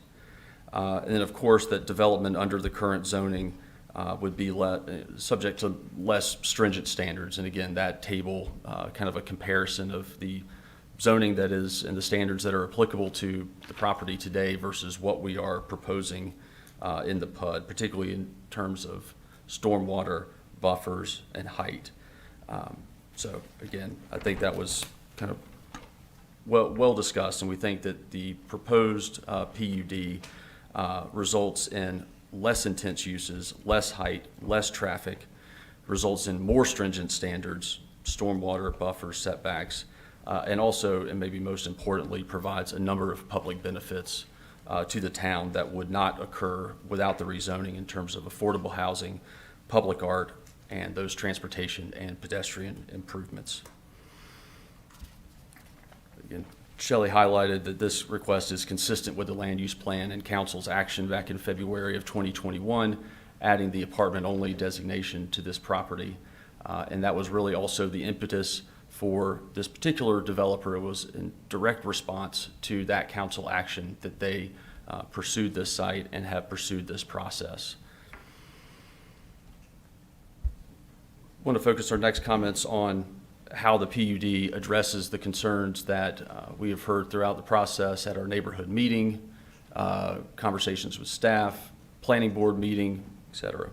First, school capacity. I think you saw in your packet that Wake County determined that there were no capacity issues here. And as you all may know, that's in direct response to a form that the applicant fills out that says how many anticipated number of units, the bedroom count, etc. So we think that's a realistic, determination by the county. It's based on realistic information. And the applicant has capped the number of 3-bedroom units to 10% of the overall number of units. Stormwater, again, you've seen the site is vacant, has been cleared, graded 30+ years ago when the initial development was done, and only a few trees remaining on site. Currently, there are no controls for the properties that we are talking about, and so Water right now kind of hits the ground and sheet flows off with no controls, no detention, no removal of those nutrients. And given the clay soils out here and how long it's been cleared, it's fairly compacted ground as well. But with the development, the project will provide those stormwater controls that will detain the runoff, that will slowly release it, and will remove those nutrients. Transitions. As was identified, we have limited height to 4 stories. We have also imposed building setbacks of at least 60 feet from the north and the east. I want to touch on kind of the comment about the reduced buffer ask along the north side because of that easement. There's actually a 45-foot wide greenway and access easement along the northern boundary of the property here, kind of where that greenway is shown. And so there's that distance just off the property line. We are then asking for, again, yes, the reduced buffer width, but that's really just the area that the planting will occur. We are providing a more opaque buffer within that area, and then a 5-foot building setback off of that. So the actual, call it buffer width or building setback width is 60 feet. And that goes for the eastern, the setback along the eastern boundary line as well. Again, we have limited the uses on these parcels, call it 1 through 4, to really residential uses adjacent to residential. So we've limited the incompatible uses. We've also limited the hours of trash service, 7 to 7, again, to limit the impact of operations there. Traffic. We acknowledge that traffic has really been kind of maybe the primary issue that we've heard, and I'm sure that you all have heard as well. Again, Reinald Stevenson with Ramey Kemp and Associates is here this evening. A traffic impact analysis was performed for this project. I do want to note, while we are trying to capitalize and on the transit access and encourage ridership through this project, I do want to note that the TIA did not take any reduction for proximity or access to transit. So, we didn't take a reduction in trips. So the analysis and everything else, the recommendations were based on kind of that more conservative number of vehicle trips without any reduction for transit. As mentioned, the developers agreed to all 10 conditions proposed by town staff. At a high level, the signalized intersections that were studied as part of the traffic impact analysis, there were very just minor increases in delay at those intersections. The overall levels of service at those intersections remain at acceptable levels of service. And of course, as noted, we provided that trip generation under current zoning just to highlight how this project will, as compared to current zoning, result in less traffic impacts. Reinald is here to address any specific questions about particular intersections, trip generation, trip distribution that you all may have.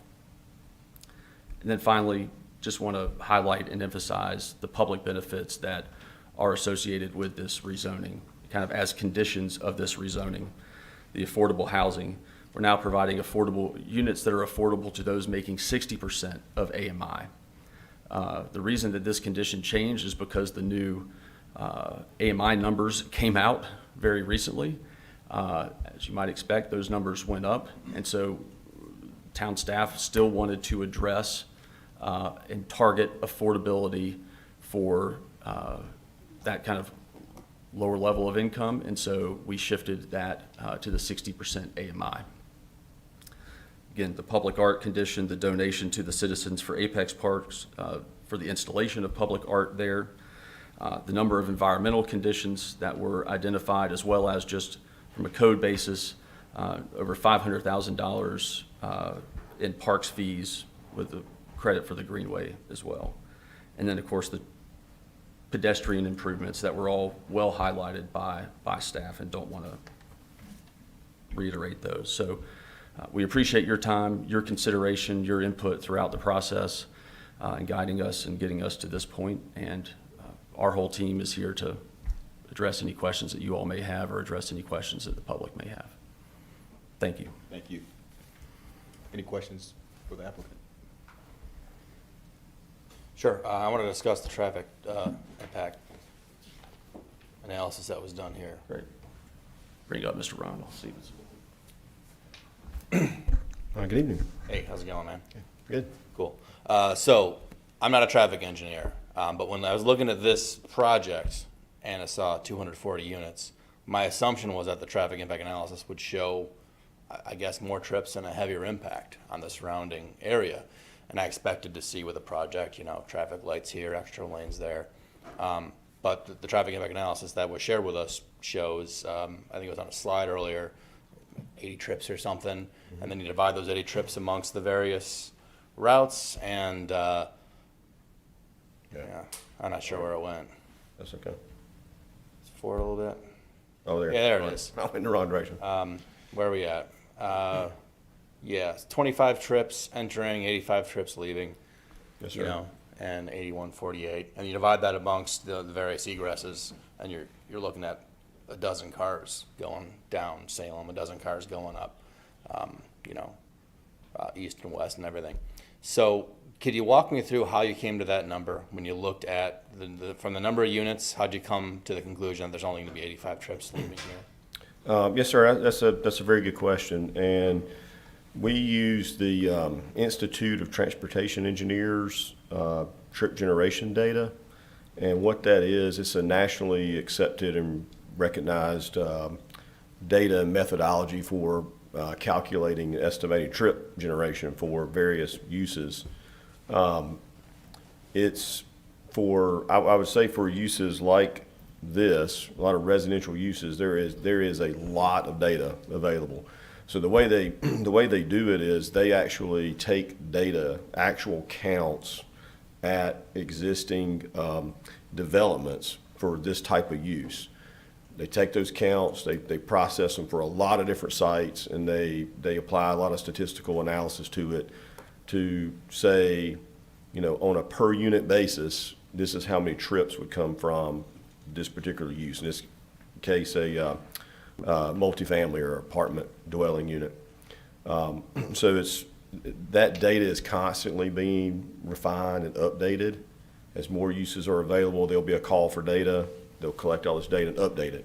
So it is based on actual similar sites, similar uses to this, and it's basically a statistical analysis to say for this many units you would have this many trips, which is based on actual counts at similar types of developments. Okay. So it's actually amazing how accurate this is. We've had an opportunity to go back and count some developments after they're open and just check it, and it's amazing how accurate that data is. The reason I think it's so accurate is it's based on a lot of different sites. So the more sites you have that you have data for, the more accurate I think you can be. So that's where that comes from, if that answers the question. Does that include the commercial? Is that where you're just looking at the residential here? Yeah, this is. Some of those enders are probably the commercial. Yeah, this is just the residential, I think, in this Residential. particular table. Okay. The TIA had both in it. It had a retail component and the 240 units as well. Okay.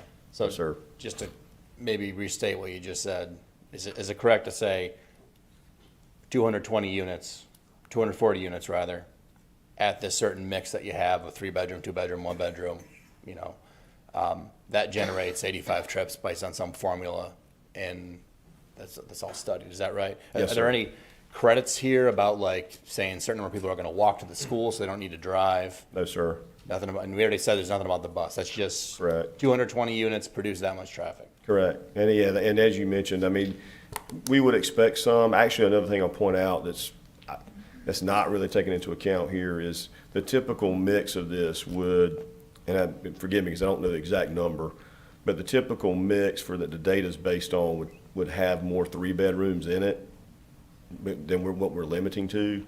So, you know, maybe this data would have a few extra cars than if we took all the bedrooms into account. But so I would say it's pretty safe to say that this number is accurate or maybe a little higher than what you would actually see. Okay.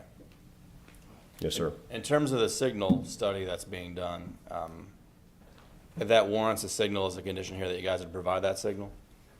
How does it work? Because I don't know the last time that signals, a study's been done there, but what if, just curious, if there's a situation where you do the study and you find out it's already warranted today, based on the existing data, you're adding a dozen trips, 2 dozen trips in the morning, would you still be responsible for that, or would you come back and say, hey, you were not the ones who tripped this warrant, it was already tripped, so the town's gonna pay for it? I think the way it's worded is we would be responsible for that. And if we did find out it was warranted today, we likely would work with staff and NCDOT to maybe say, look, it's gonna take a while for us to get all this designed, and some of these poles and stuff you have to order, certain poles takes a long time to get in. So we may end up wanting to try to get that maybe done as soon as we could, but if it's warranted today, but it may not go in, potentially, it may not go in before the very first building.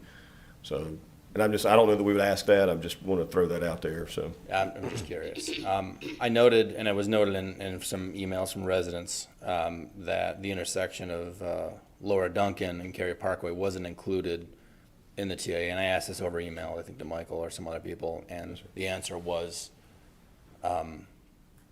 the trip generation that we just discussed said a certain number of vehicles going that way isn't high enough to warrant the study. Can you talk about that a little bit? Like, what's the threshold there? Do we really think there's going to be no impact to Laura Duncan and Cary Parkway? Again, a good question. And, technically speaking, if you add one car to somewhere, you're having some impact. It may be minuscule, but some. So, we're not saying no cars are going to go that way, but what we're saying is it's going to be so few. I think it may have been on the order of magnitude of 5, maybe in an hour. It's I would say 5 cars in an hour headed, in one direction is probably almost unnoticable. Nobody's even gonna notice that. But I think you hit on something earlier that you said that really makes a lot of sense. The way to think about it is, it's not a very high traffic generating development. And by the time you have multiple driveway points on multiple roads like we do, that traffic sort of splits off to multiple driveways, and it really lessens the impact on any one road or direction of travel. So I think that's another key thing here that we see, is that traffic just is able to spread out and go in multiple directions on multiple driveways. But we don't really and this idea of what you're talking about with trip distribution. Is something we do review with staff and NCDOT, so we all kind of agree this is where we think you're going, your traffic's going to and from. So it was a very low number, and that's why it was not included in the traffic study. Okay. Can I jump in? Because I have a question that's kind of tangentially, it's related to the methodology question. So within the impact study, you've basically got a peak hour in the AM and a peak hour in the PM. Yes, sir. How are you generating those, and are you comparing that to the peak hours that appear to be kind of related to that area that's revolve a lot, not only just based on normal commuter traffic, but, we've got an elementary school there, Penguins.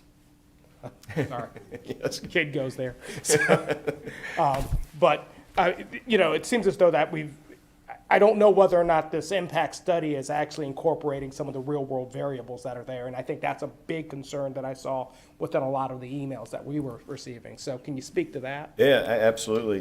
So what we do is we take traffic counts. So we basically have somebody watch the traffic, at the intersections, count the cars.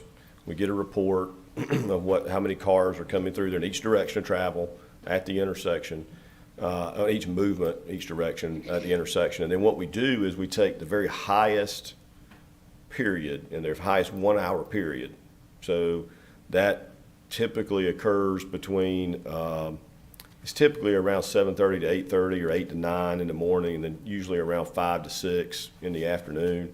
And what it's looking at, though, is the highest of all the traffic, at the intersection. So, the school may have a very directional type traffic on one of the roads or one of the legs, but the overall traffic there, like maybe, for example, on Old Apex, may be higher during certain times of the day, like rush hour. I would call it rush hour, typically, what you typically think of as rush hour, is what ended up being the highest the highest hour of traffic. So we look at the very highest traffic volume hour of the typical rush hour period, if that makes sense.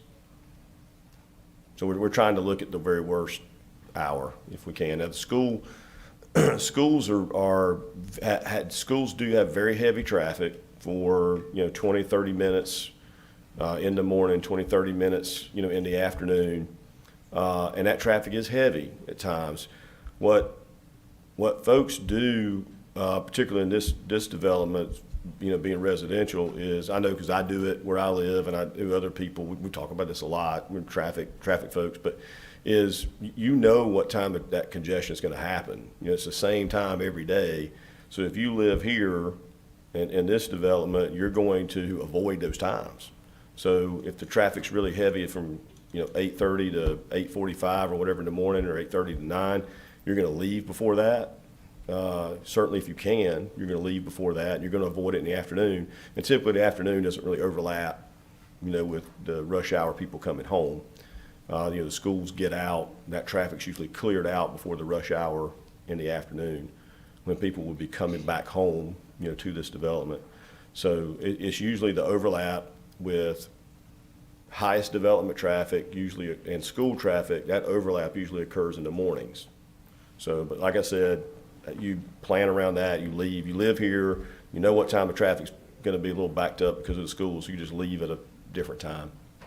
And did you guys account for the fact that Laurel Park it's a year-round? So unlike traditional calendars, you've got essentially a 3-month or a 2-month gap where you're going to have a reduced traffic pattern.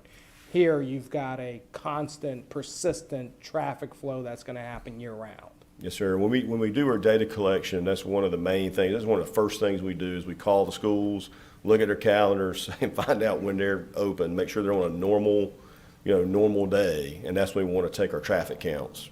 Because we do not want to ignore that, because you're right, there usually is a lot of traffic associated with the schools during certain times of the day, and we want to make sure we capture that. And along with that, the vehicular traffic, are you accounting for the pedestrian traffic as well that's kind of taking place during that time period? We do typically count that. However, I will say that, like, from an analysis standpoint, there's not a lot of analysis on pedestrians. I mean, so for pedestrians, you typically say you either provide infrastructure for them or you don't, right? So and we have crosswalks there today, and I think, we're adding obviously 2 more there. So we're going to have pedestrians accounted for and accommodated for on all the legs, of the intersection right by the site at Laura Duncan. So the answer is we do look at that, but there's not really a great analysis for it. You just either provide the infrastructure or you don't. So, and in this case, we're providing it to accommodate those. Thank you. Yes, sir. Let's get one other follow-up. I know you're a professional engineer, you've done this your whole career, and, I'm sure, fantastic job here. But there's like a trust and verify thing going on here, because you look at this at a high level, and it's easy to be a little skeptical to say we put in a new apartment building, but it's not going to have a traffic impact. So I guess, could I ask Russ? We also employ a traffic engineer. I don't want to put you on the spot here, buddy, but could I ask you a couple questions about this study? Pretend like he's not here. We work very well with Russell. Collusion. I guess my main question is, obviously, you concur with the recommendations, because that's what's in the report of what they have to do. But specifically in the discussion we just had, do you concur with the traffic counts that were produced by the report and the trip distribution of those counts? Yes, we do. We actually scope a memorandum of understanding between the applicants and Apex and NCDOT for the study, and they follow that memorandum of understanding. So all that's laid out in that report. So you agree with these numbers? Yes. You just said the DOT agreed as well? Yes, that's correct. Yeah, they scope it with us, including the study area. Was the town of Cary involved at any point in the TIA? They provided some input via email, some questions and concerns regarding previous development up the road, and questions about, for instance, Cary Parkway at Old Apex Road. So they specifically asked us to include Cary Parkway at Old Apex Road in our study, and we did that. We did, and that's where we got the extended turning lane. That's correct, yes. All right, extended turning lane. That's correct, yes. All right. That's all I got. All right, thanks. Thank you. All right, any other questions for the applicant? All right, hearing none. Is everybody okay to go into the public hearing for comments? Do we have a quick break? You want to take a break? Yeah. Okay, let's take a recess. We'll come back at 8:05.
We'll get back in session here. Before we move on with the public hearing for comments, we do have a request from one of the council members to have C.J. Valenzuela come up, and there are a few questions about the housing. So if you would, sir, please.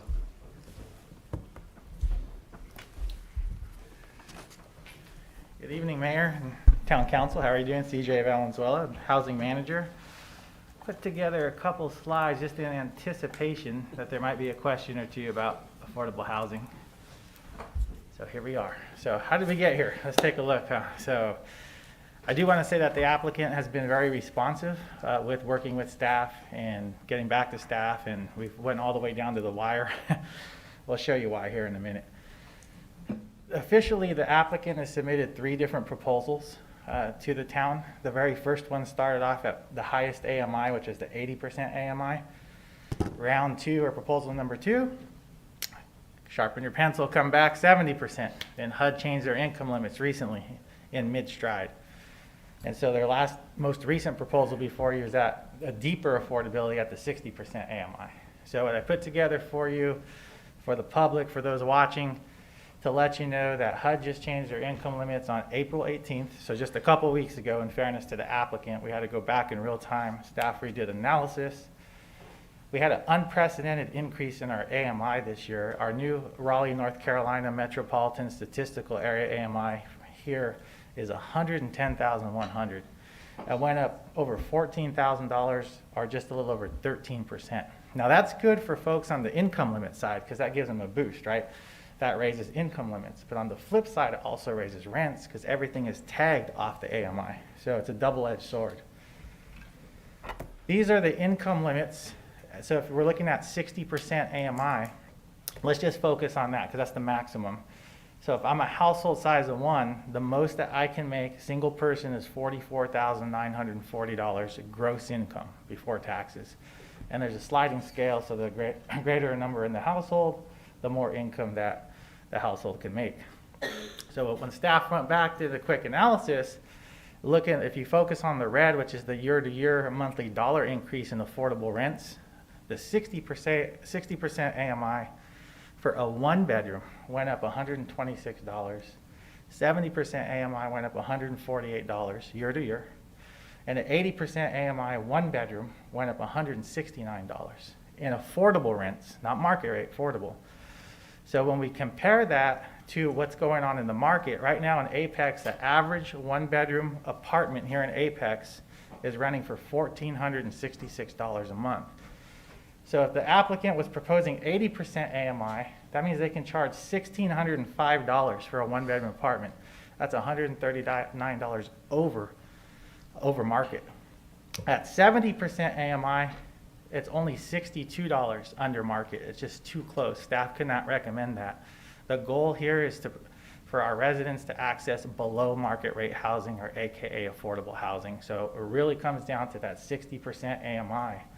At the 60% AMI for a 1-bedroom apartment, the most that the developer can charge that household is $1,203, or $263 below market on a monthly basis, or 17.8% below market. That's where we want to be. We want to be below market. On a 2-bedroom, rents went up anywhere from $151 to $202. At the 2-bedroom rate, even at 70% AMI, that's still $7 over market, and the 80% is $248 over market. So as you can see, the 60% is still $234 a month below market. Average 2-bedroom in Apex right now rents for $1,678. The 3-bedroom rents went up anywhere from $176 to $234 a month.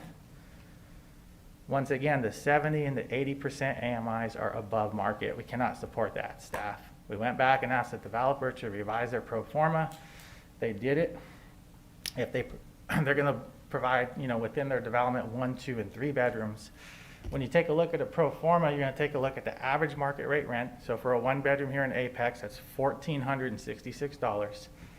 We take a look at what they can charge at the 60% AMI, which is $1,203. So they're going to take a $263 hit a month. Over a year, $3,156, but over 5 years, it's $15,780 a unit, but they're providing 8 units. So that comes out to $126,000 and change. And this is a very conservative number because maybe their rents might actually be higher by the time they actually construct and build, at the time. This is a point-in-time analysis. If they provided all 2 bedrooms, they're taking about $112,000 hit, what you see in red, over 5 years, and a 3-bedroom, $110,000 plus. So anyway, you slice it, instead of $215 per unit, which is what we've been getting, council wants to see units. We went back, but we just don't want to see any units. We want to see units that are truly below market. So they went back. They're proposing 8 units at 60% AMI with no subsidy from the town, not like Abbey Spring or Broadstone. They came back and they made a stronger proposal. So that's where we're at. That's how we ended up where we're at. That concludes this presentation. I really appreciate your calculations. That's very helpful. Thank you. Thank you, sir. Okay.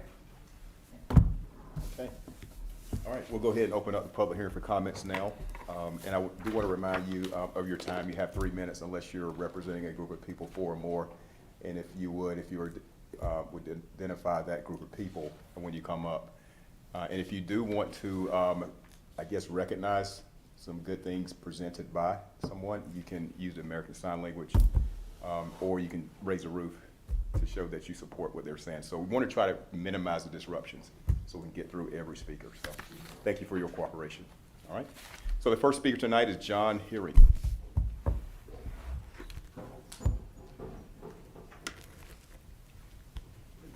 someone be able to help me get the back up? Thanks, Shelley.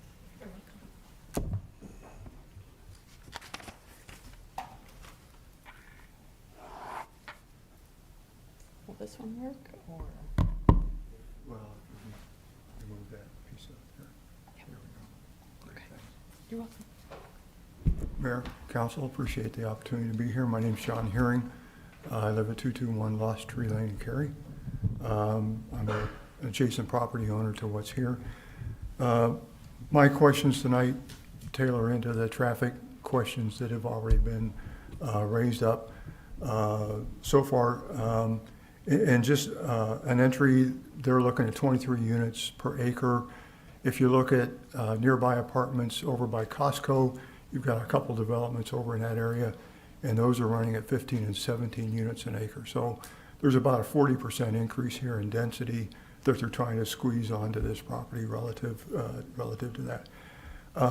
The mention was that there's a roundabout here that's being proposed. There's a traffic signal here at Camden and North Salem is being proposed.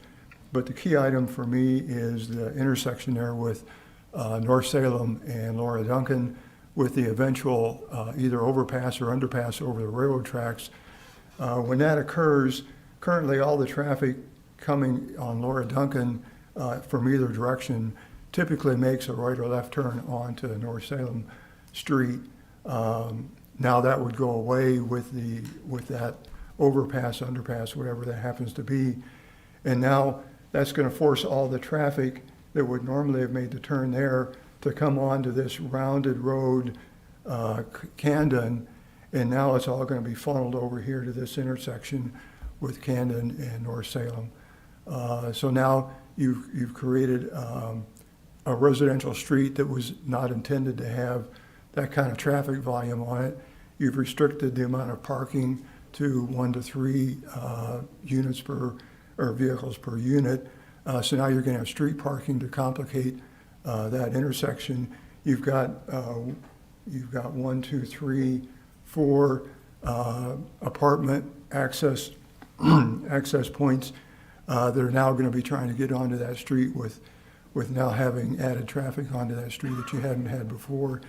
If you put a traffic signal here at Camden and North Salem, you're creating an issue with the roundabout that's going to be there because traffic already queues up from that Laura Duncan, North Salem intersection back past that Camden Road intersection in mornings and evenings. And so I see that the traffic study never took into account that those eventual build-outs with that roadway there that would funnel all that traffic now onto a residential street that really wasn't intended to have that kind of traffic density on it. I had similar questions that you had in terms of the study, not being a traffic engineer, but the number of entering and exiting vehicles seemed extremely low on a relative basis. Thank you, Mr. Herring. Thank you, sir. Okay, thank you. Louise McGee.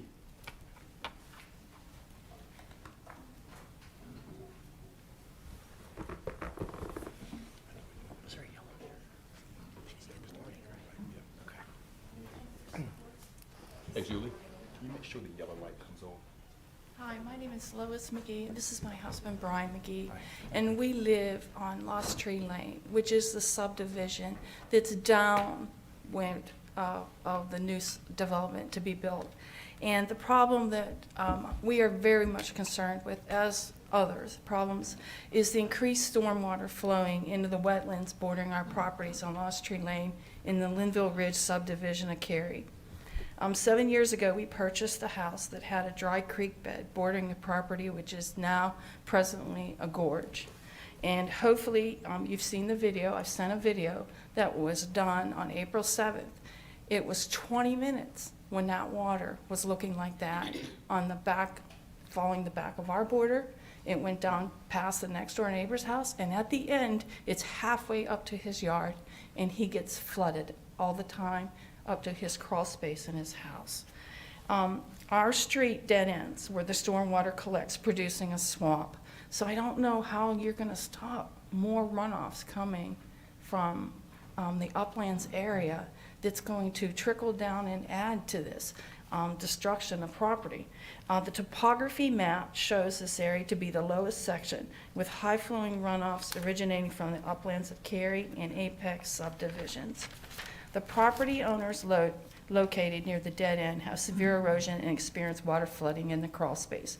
We experience rapid flowing water producing waterfalls, causing severe gorge erosion behind our property, and possible cave-ins of bordering land where it's dug in.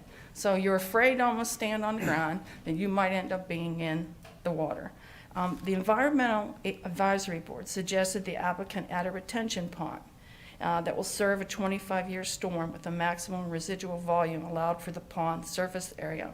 And what I saw on the plans was the applicant response was it wasn't included. And the reason was, you said it's a site constrainment. So they have no room to put a retention pond because of the huge development that they are planning. We are not against, not in our backyard type of thing. We're not against having people living on that if you turn it into townhouses, mixed use, maybe only 2 floors, but they're packing so much that I cannot see that there's room to put water retention.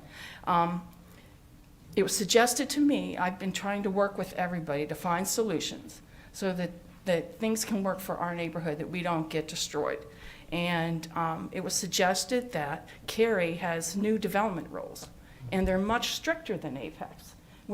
I know, Shelley, you said that Apex is stricter than Cary. From what I was told, the new development in Cary is required to address runoff for the 1, 2, 5, 10, and 100-year storms. That rapids you saw was 20 minutes. So I don't know how any of that is going to 1, 5-year, 10, whatever 25-year storm you try to hold in the water. Am I done? No. But I just want to say, on the weekend, we drove past Apex 64 to beautiful Jordan Lake.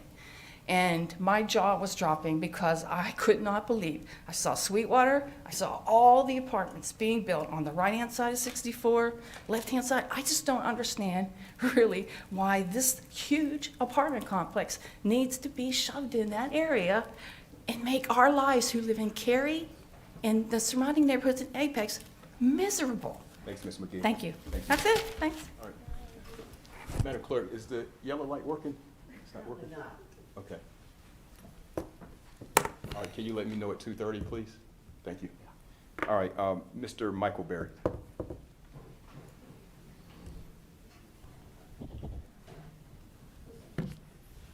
And Mr. Berry, you've indicated that you are representing a group of people. Is that Correct. Can you identify who's here with you? I can. So Cindy, Mike Tucker, Okay. Matt. Okay. All right, that's good. We got Brian Fanny, we got a few. All right, thank you so much. So, yes, I'm representing our zoning concerns. So I also live on Lost Tree Lane. And there are a few sections from the UDO that I'm going to read just to provide context, as well as to provide anybody who is watching who hasn't read these sections a little bit of background.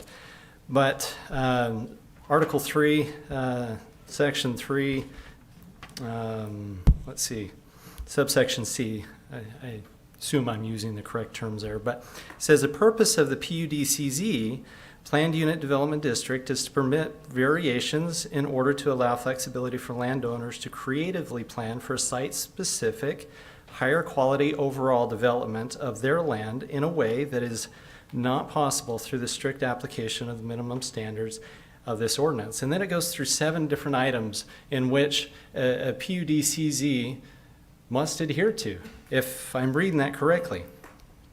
I want to address 3 of those. So the item number 2 is interconnectivity.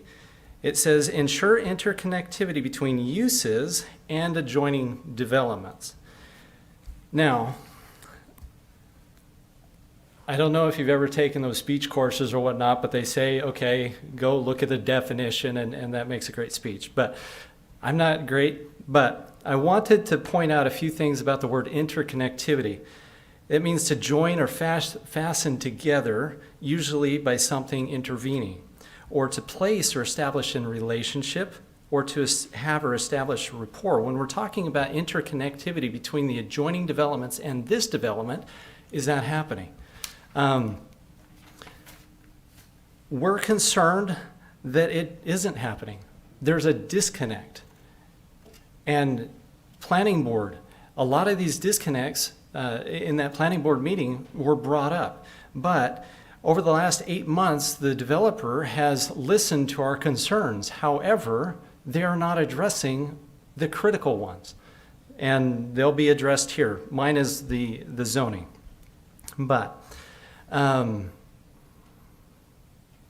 number 3 is a small town character. This says, ensure the design of development at a scale that is consistent with Apex's small town character. I thought this was interesting that Apex has a small town, let's see, what is it called? It's a residential architectural character on a small town overlay district. I've never heard of that before, so I went and diving. In Article 6, Section 3.1, subsection H, it defines what a residential architectural character means to the town of Apex. What I think it means, okay, and this is distilling to my intelligence level, is walking down Main Street in Apex, going into Fresh Local Ice Cream and picking up a double scoop waffle cone, okay? It does not feel like what this developer is suggesting. 4-story buildings right aside subterranean 2-story buildings whose second floor is going to be looking into dining rooms of these 4-story complexes. That doesn't feel small town to me. So I want to bring that up. That's a concern for us. However, another concern with this is small town feel. Okay, it was brought up 14 units per acre is allowed. Everywhere else in section 5.1, there's a nice little table, okay? The only thing that gets close to what's being proposed at the 23 units is facilities for hospice or long-term care of elderly or patient rehabilitation centers, not long-term residential living. So that's a concern. The PUD-CZ is designed, okay, planned development districts are expected to deliver exceptional quality community designs that preserve critical environmental resources. This is out of the UDO, Article 2, Section 3.4. Provide high quality community amenities, incorporate creative design in the layout of buildings, resource conservation area and circulation, ensure compatibility with surrounding land uses and neighborhood character, provide high-quality architecture, and provide greater efficiency in the layout and provision of roads, utilities, and other infrastructure. Now, I've already mentioned the 4-story buildings right next to subterranean townhomes, okay? But my concern is, I'm gonna pull this, where is it? Right there, okay. It's parcels 2, 3, and 4 that will have all the residential units. 239 units crammed into 6.42 acres. The effective residential density is 37 units per acre. Now, if the 239 acres or units were spread out across all 10, that'd be fine. We wouldn't need 4-story complexes. It would match the character of the surrounding neighborhoods, but 4-story, 37 units per acre, that does not match. Other arguments can be made about creative design and the layout of the buildings, high-quality architecture, provide greater efficiency, and so on and so forth. But I appreciate that the planning board listened to a lot of our concerns. The vote was 3-7 to oppose this or to not suggest to the town council to move forward on this. That sounds like a pretty strong opposition to me. It sounds like a weak majority of the planning board were in favor of this. As was stated, I forget who stated, we're in favor of building, but this is not, the proposed development is not in line with the neighborhood. It's not in line with what we're wanting in our neighborhood. And we're asking you to consider that. If it was unanimous approval, or even a strong majority approval, that would show confidence that the developer has not only listened to the town, but also listened to neighbors and addressed our concerns. And so overall, I just want to say thank you. Thank you for the questions you've asked. It shows to us as neighbors that you're concerned. You're concerned about the development. You're concerned about the safety and the livelihoods of those who live in the area, and we appreciate that. I would petition that you oppose this, though. It doesn't go far enough to meet all of the criteria that the Apex UDO requires. Thank you. Thank you, Mr. Berry. Stephanie Thompson.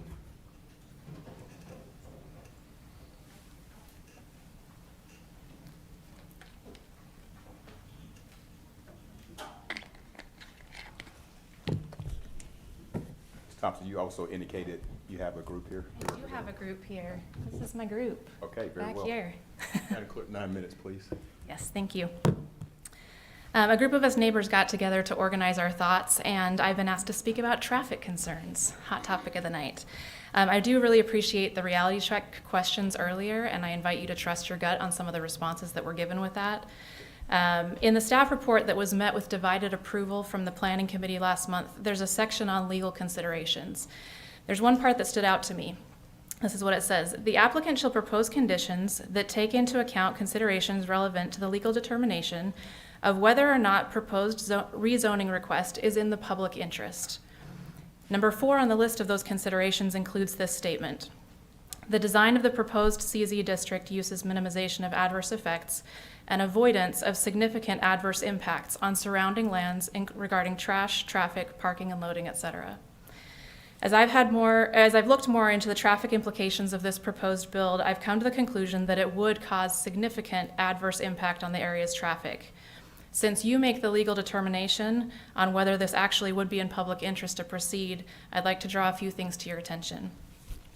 I understand that one of the primary purposes for high-density housing in this location is to justify and provide ridership for future public transit. The Raleigh City Council has focused efforts on improving their transportation system, and their bus rapid transit system is scheduled to start construction later this year, with service starting by 2024. One of their 4 original corridors will be between NC State and downtown Cary. With Wake County being the 3rd largest growing county in the U.S. and gas prices climbing, the idea of expanding public transit to allow alternatives to car dependence sounds great. I know this proposal was adapted to accommodate the town's request for affordable housing too, and a more extensive bus line would help the last mile problem that often faces low-income households. Though I'm in favor of public transit connecting local areas, I think it's short-sighted to think that this bus line would significantly resolve the traffic issues associated with a development of this size. The builders are planning parking for 310 to 382 vehicles as part of this complex, which is a conservative estimate forced by their available space. Even with these low numbers as the reference point, traffic on the nearby streets and intersections will be significantly impacted. Realistically, more than 400 vehicles would join existing traffic if this project is approved. I realize that's not all at the same time, but they're going to have cars if they move in there. The timing and travel options associated with a bus line are hopeful, but they will not balance the influx of traffic, especially in the years prior to transit construction. I understand that a 300-page traffic impact analysis was completed. Yet with all of those pages, there are some pretty glaring gaps. One is the fact that these studies are only conducted relating to existing structures. The town of Apex has approved Salem Point 2, a townhome development on Salem Church Road, with another proposed project down North Salem Street. Perhaps most dramatically, though, is another project at a similar stage of development to this, just 1 mile down Old Apex Road in Cary. It would add 284 units in multifamily structures. I talked to town planners in both Apex and Cary, and neither of them were aware of any conversations or coordination between towns regarding these 2 developments.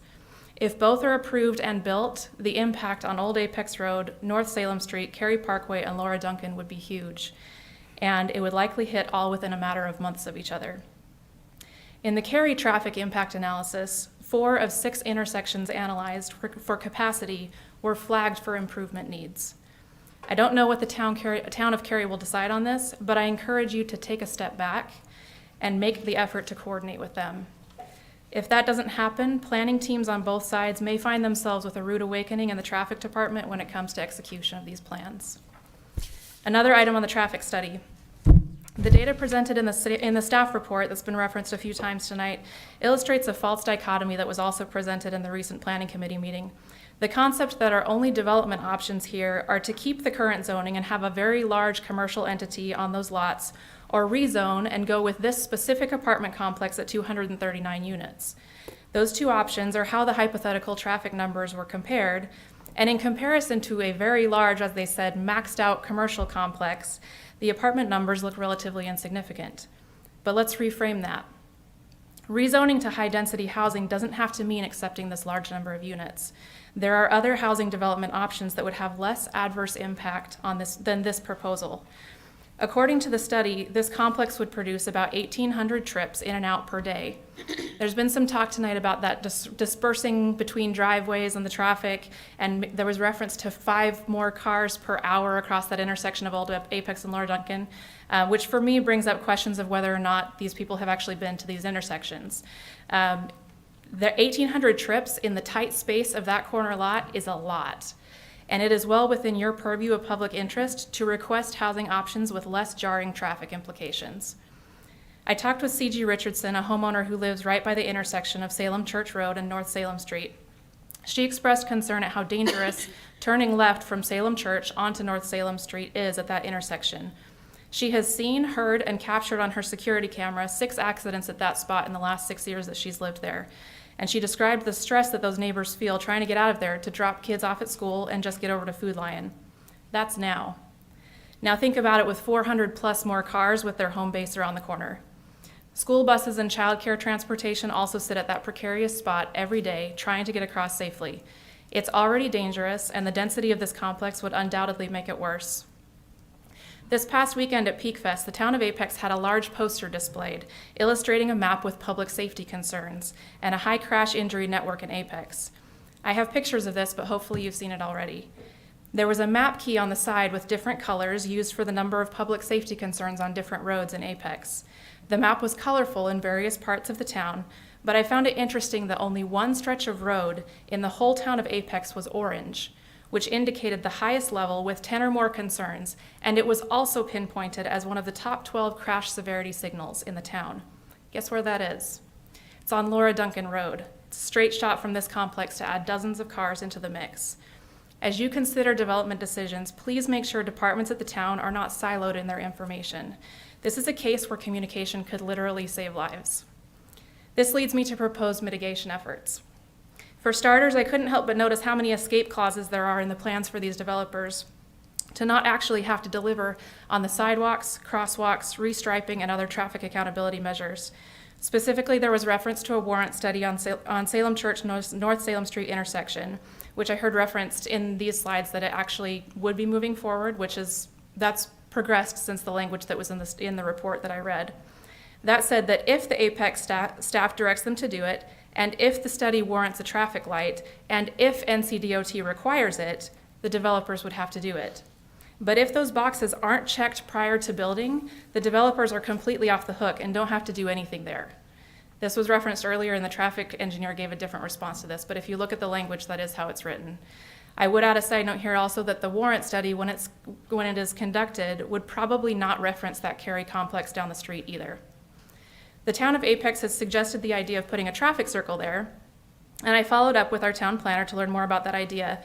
I learned that there are no designs, no funding, no practical plans, and an estimated timeline of a decade from now. If this complex is built as proposed, traffic congestion and increased traffic accidents won't hold off for a decade. Another tentative mitigation is dropping Laura Duncan under the railroad and Old Apex Road. The level of approval and funding this would take, according to our town planner, pushes it out well over 10 years, if it's even possible to do. The only other proposed traffic mitigation is restriping, which to me seems pretty inadequate given the surge of vehicles this road would see. The reality is there's not a lot more the town can do with the roads. Widening the road is limited by the railroad and by the land in question, so if you can't expand capacity, please manage demand. I respectfully ask you to vote no on this proposal, not only to represent public interest, but to represent the many constituents who elected you and oppose this plan. You might be surprised to see how many fewer people would oppose this if it were more reasonably sized for the capacity of the area. These red shirts aren't necessarily opposing development, growth, or additional housing. We're opposing outrunning our headlights, and we're asking you as elected officials to put the brakes on this project. Thank you. Thank you so much. All right, Ashley McNanny.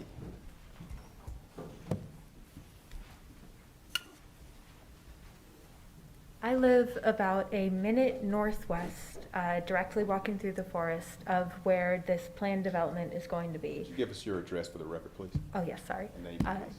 Ashley Mignani, 207 Smokemont Drive, Cary, North Carolina. Thank you. And while I agree with every point that has been brought up before, I don't understand why this project has gone through with such a clear community opposition. I think presenting the traffic numbers with the potential traffic number for the development, were it to be completely commercialized, built up all the way, it does make that number with just this development look insignificant.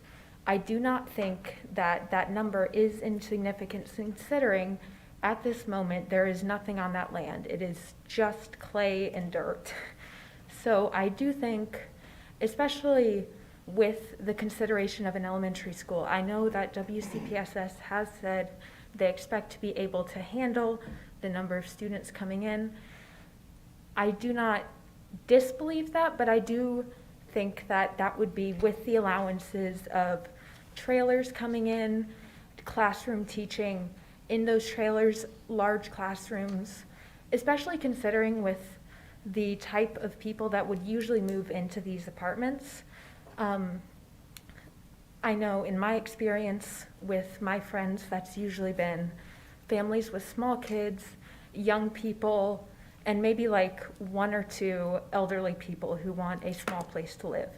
So I do think it would, if not exceed capacity, push it. And I I do also question the pitch of this is providing affordable housing, which objectively it is, but it is at such a small percentage that I do not think that is as big of a consideration as it has been pitched as. And I also question the not allotting of that 20-foot, I believe it was, required space between the railroads along this red and green area. I understand that's because it would make it such a small space, but I think, especially living near the railroad, you do learn to get used to it. But I do think it is a consideration for anyone that lives there that you will be directly up against it. I'm not opposed to development, as many have said before, but I do not think it is inevitable that it is this proposal. I do not think that is inevitable. I think it is worth considering that there are so many other things you can do. I am not opposed to environmental concerns like stormwater regulation, absolutely, but I do not approve of this project. Thank you. All right, I apologize in advance. Jill Verhavery. Can't read your last name. I apologize. Oh, it's okay. It happens all the time. Yes. My name's Jill Fairberry, and I live at 233 Lost Tree Lane. And this past weekend, as I was sitting in traffic that was backed up all the way to Apex Community Park on Lord Duncan and trying to make my way through to North Salem, I thought to myself, this area has gotten so congested. The infrastructure cannot sustain it. How can we possibly add 240 more apartment units that will bring roughly 500 more people in cars? And yes, these people will have cars to this area. There is no infrastructure to support it. As I'm sitting in traffic, I also thought to myself, how would an emergency vehicle get through? How dangerous of an intersection this will be when a bus stops right in front of it as well? And let's add school pickup times to this too, as well as a train. This is a complete disaster. This is a small rural area. It is not a space for an urban development. Why are we trying to make it one? Why can't we be more selective on what gets developed to maintain the character of Apex that people love? Why do homeowners who have invested in this community have to be the ones to suffer for a developer to profit while our home values decrease? This apartment complex does not have the space or the infrastructure to support it. And how does this benefit the people that actually live here? It doesn't. Think of the children that used to walk to school and will no longer be able to. And what parent would let their child walk through this apartment complex going forward? How are these kids supposed to get to school through all this construction? Why didn't anyone think that this land could be used for a much needed, let's say, middle school, not another apartment complex? There was discussion at the last planning meeting of digging Lord Duncan Road under the railroad. Has this been budgeted for? No. How could there even be talk of breaking ground on a building if this isn't done first? Not only could kids not walk to school, it would be nearly impossible to drop them off at school. And with this road closed for months, possibly, how would that happen?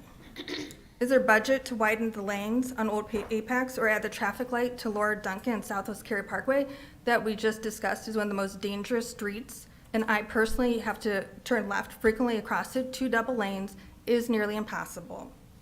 And that is where overflow traffic, when these see that the intersection is backed up, is going to be going.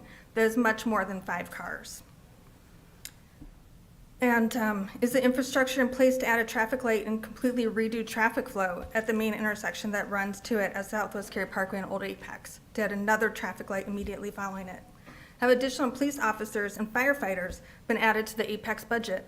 With the added 500 people expected in this complex, more will be needed. Apartments and other high-density housing types statistically have higher crime rates.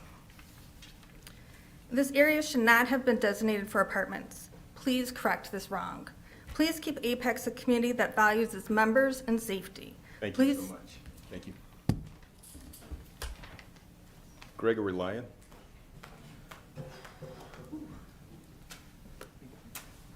You've indicated you have a group of people as well. Yes, Ellington Place. Okay.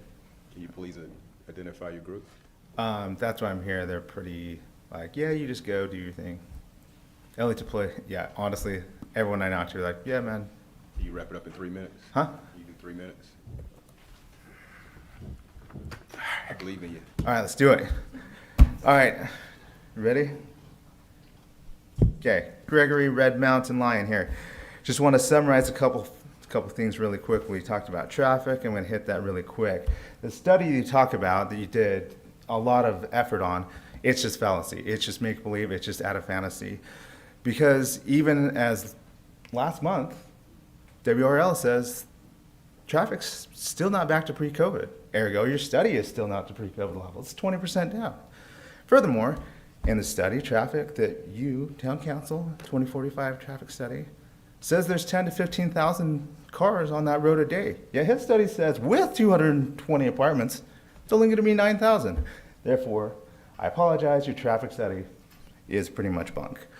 Second thing we want to talk about is on there, just to recap, talked about zoning, 22 units, 4 to 3 vote, traffic lights, and lastly, about community. So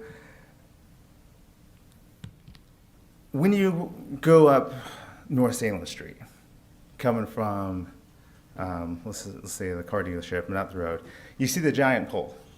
Tell it it's a cell phone pole, and it's halfway, it's painted gray. In other words, dark gray. That's how high the apartment's going to be. Okay. You used to see trees being sold or pumpkins being sold. So it came to the conclusion, why are we so adamant about not caring what the residents want? I mean, I think I'd like a Walmart. I hate driving 20 minutes to Walmart. That'd be cool.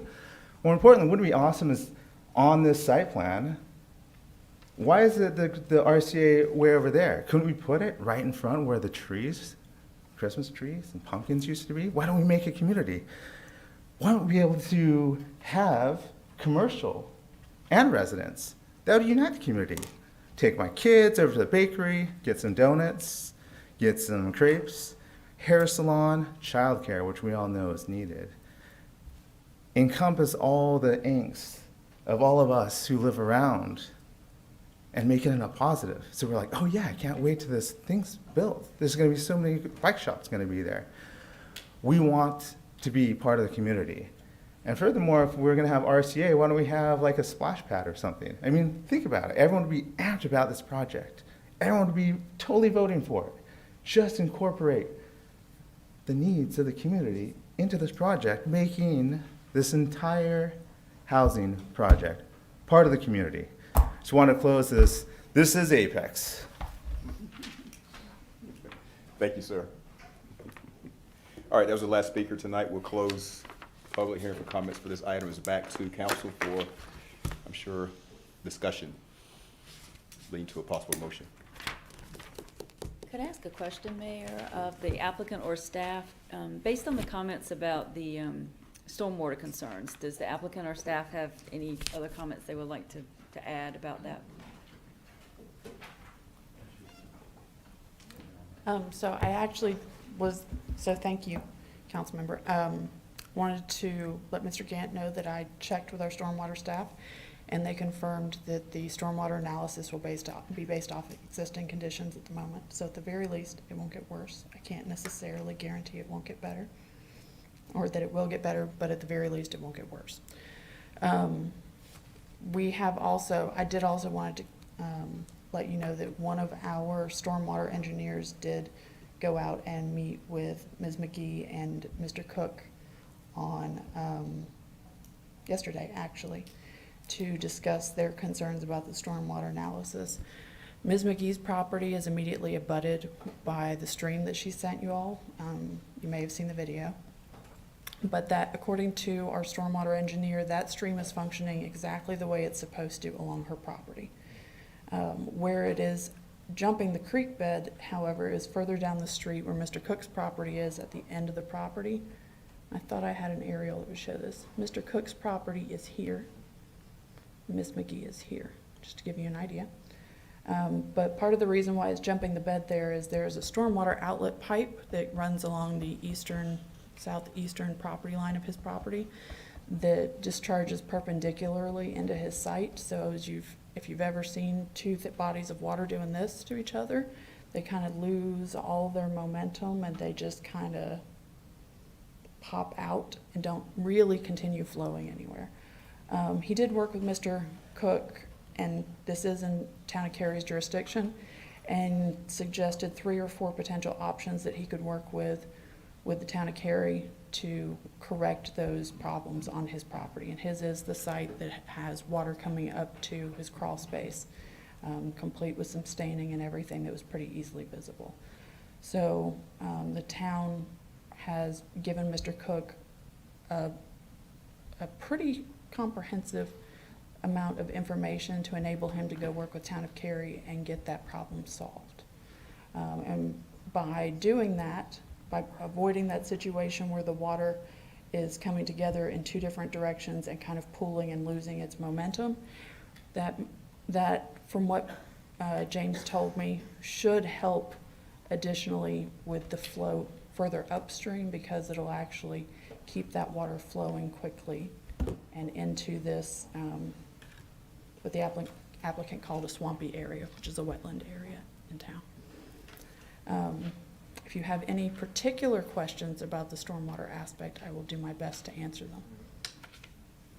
I had a follow-up. Is it typical for greenway projects to address drainage in the area at the same time as when greenway construction? Not especially. If there is a particular issue that will affect the greenway, however, though, they will work on that.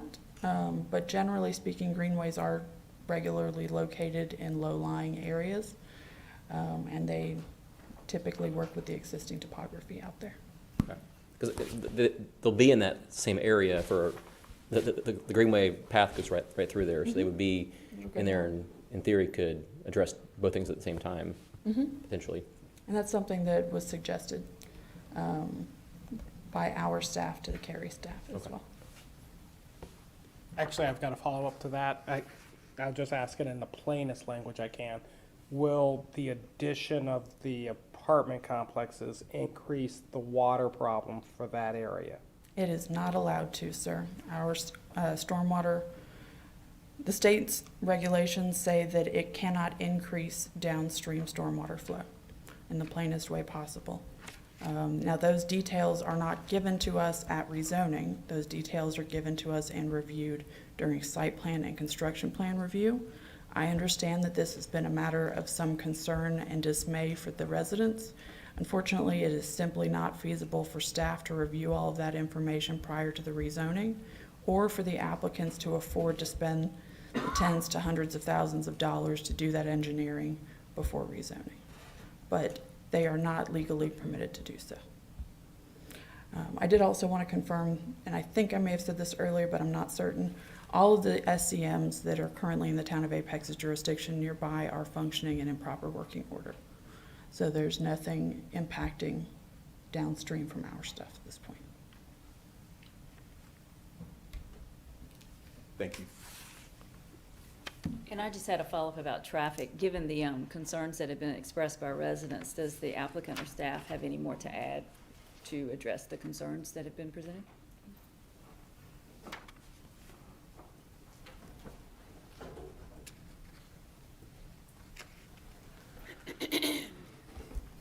So, Councilmember Stallings, before I get to that, I just want to follow up on the stormwater comment first, because I did want to add, and I think what Chili was getting at is that, to Councilmember Gant's question about what is our study based on, it is based on and taking into account, you know, the geotech reports of the site itself. And so, you know, it doesn't assume some theoretical forest or something like that. It takes into account the soils, et cetera, on the ground. So, and as you heard from staff, we cannot make the situation worse.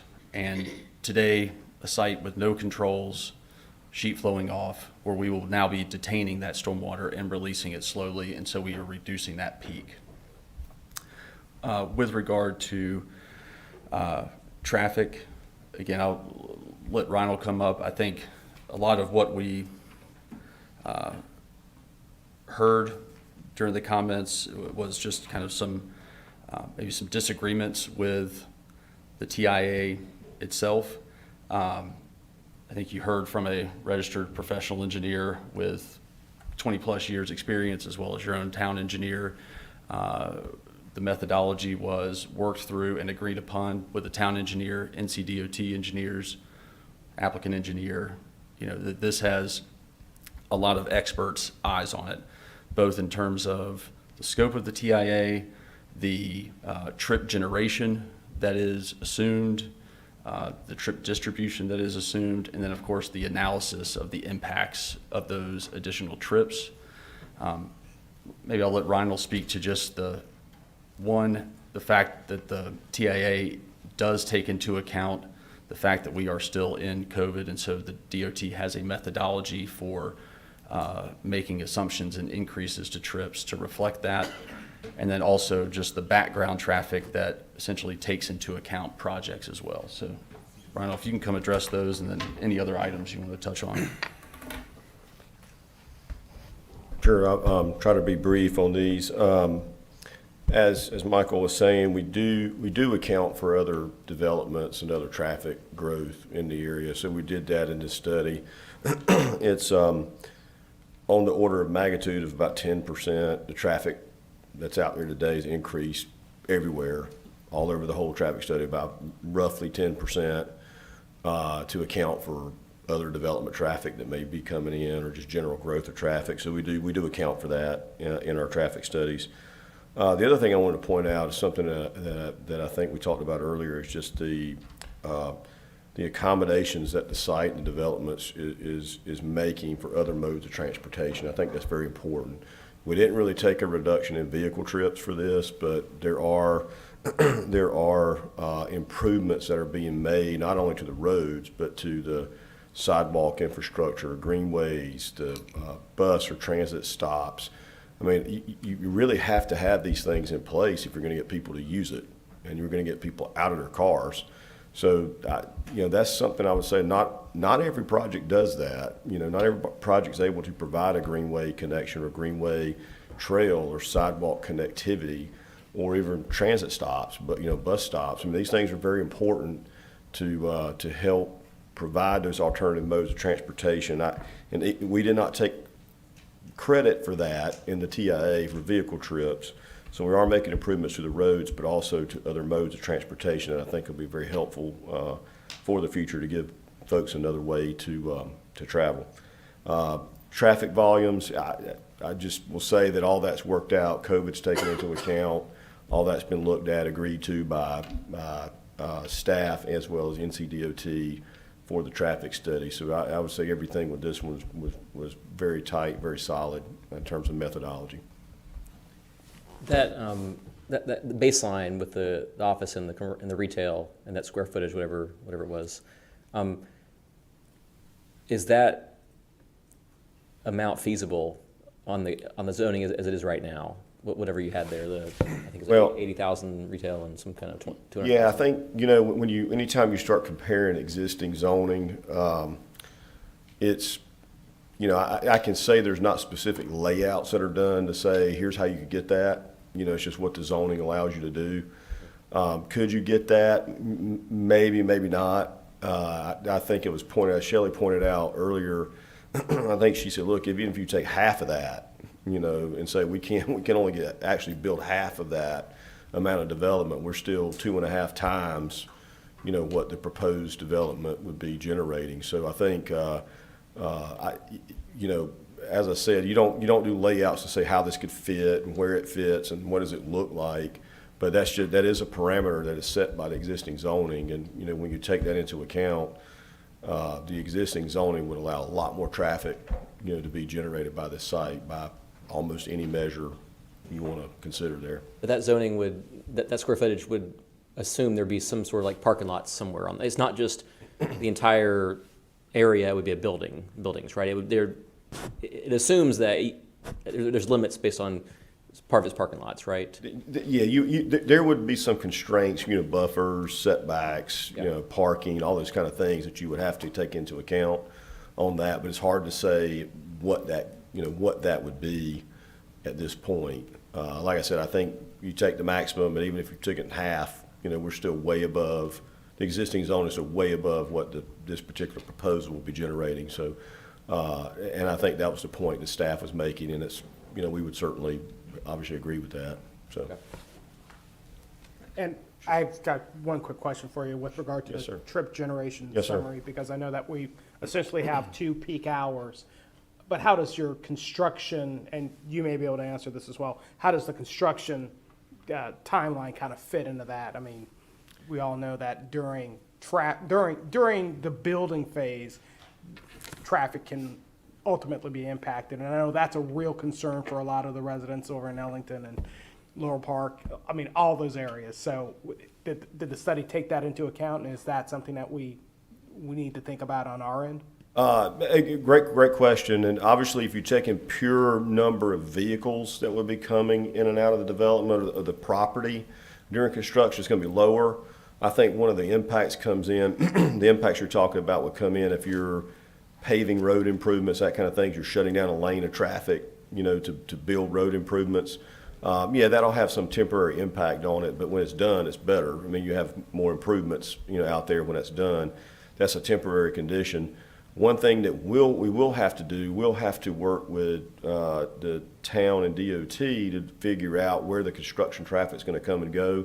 So that's another conversation we're going to have in terms of where we send that traffic in and out and how they get to the property. So the construction traffic is temporary. I know it can be painful for a short period of time, but it is a temporary condition, and we're going to have follow-ups on that to determine where that construction access is and how those vehicles move in and out. So there is more to come on that. Well, it may be temporary, but it still impacts folks. Yeah, absolutely, and that's why we have to look at that and determine the best place to bring those vehicles in and out of the property. You're exactly right. So we'll have to get a like a temporary, call it a temporary access permit. So that is something that we'll have to identify where the construction traffic is going to go to and from, and that'll have to be signed off on before we can do it.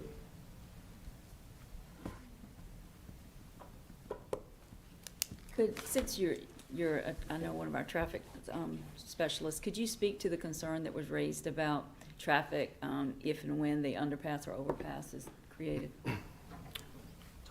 Oh, go ahead, sorry. Yeah. Yep. Sorry, Councilmember Stallings, I just want to make a note. This was, I think, brought up at the Planning Commission discussion as well.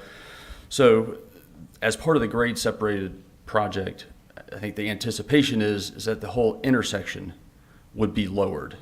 And so you would not have a condition where Salem and Laura Duncan are separated, that they would essentially lower that entire intersection, so you won't have those restrictions on movements that was mentioned by one of the members of the public. So I think that is the anticipation that when that project does occur, is that intersection and those movements are maintained. So you have anything to add on that? Or? No. Okay. While you're still up there, have you been in discussion with the offices adjacent to the development about parking and overflow parking at night, potentially if it's full in the department complex? Yes, and so I think our owner developer can speak to that as well. But the seller of these properties is the owner of some of the office buildings there, so those conversations have occurred. But at the same time, Castle Development Partners knows and has a very good understanding about its parking demands and its parking needs, and ultimately does not want to have a project that does not accommodate the parking demands for its project. The reduction in parking was not a result of a need to increase building size or increase units. We actually were able to just set aside some additional open space as opposed to having impervious associated with parking that we wouldn't need or wouldn't have demand for. So yes, I think those conversations have occurred, but at the same time, Castle is comfortable that the parking demand of the project, given the unit count, everything else, can be accommodated on site. Thanks. Yep. And I did want to clarify, just as Rhino was talking about the trip generation comparison, that really was just for comparison purposes. I don't want the town council to get any idea that that factored into the analysis or the recommended improvements or anything else. At the end of the day, the traffic impact analysis takes the proposal, takes the traffic counts and generates those recommended improvements. The trip generation comparison was really just for information purposes and didn't influence the outcome of the TIA. So, thanks. Can I ask a question? I'm gonna I'm going to address the elephant in the room. Why 240 units? 240 units is the density that is needed from a a lot of these projects that you see, there is a critical mass of units that is needed to make a project efficient, to provide the amenities that are provided. And at the same time, I think particularly with this project, to absorb a number of the costs of the conditions that have been asked of the applicant, whether that's the affordable housing condition, you saw the impact of that, whether it's providing solar on the community building, the clubhouse, setting up the residential buildings for future solar with the conduit, whether it's accommodating those wider building setbacks, the off-site transportation improvements, the sidewalk to connect the bus stops day one over property that's not part of this development. There are a number of things that the applicant has said yes to over the course of this project that at the end of the day has to be absorbed by the project. And so that's the number of units that is needed to accommodate all of the asks kind of throughout this process. Thank you. Thank you. I think the other elephant in the room here is 23 units per acre the density designation for apartments on our land use map? That's an excellent question. When the 2045 land use map was updated, when we went through Advanced Apex, we actually designated that high-density residential would have a minimum density of 14 units per acre, with the maximum to be determined at the time of rezoning. One other thing to keep in mind that I intended to originally explain, but I didn't. When we talk, typically when we bring a zoning proposal before you and we're talking about the density of the site, we're talking about gross density. In this particular situation, you actually have far more information in front of you than you typically would have in front of you as part of a PUD or even a regular rezoning, because the roads are already there. The applicants didn't include the right-of-way within the roads as part of their acreage because it was simpler and less misleading in their opinions to take the existing lot descriptions that are on file with Wake County and use those for their legal descriptions. However, if they'd wanted to, they could have taken this and they could have drawn a line from here to here, all the way down across North Salem Street, up Candoon and through there. So you would have included a significant portion of right-of-way that, and this is just an eyeball, would probably roughly equivalent to at least another acre or two, so another 10% at least of the site. I know that that doesn't drastically reduce the overall units per acre, the density, but in this particular case, we're not exactly comparing apples to apples if you're looking at a regular development that doesn't have the roads in place. So yes, 23 units an acre is what they're proposing. It does comply with the land use map because that does set it at a minimum of 14 units per acre. It is higher than some of what we've seen in a lot of other places. This may be the highest density that we've approved or that we've heard, but I couldn't 100% attest to that. But I can point out that, in other places, you wouldn't have had the right-of-way already taken out of that as well. Does that answer your question, sir? Okay. Any other questions?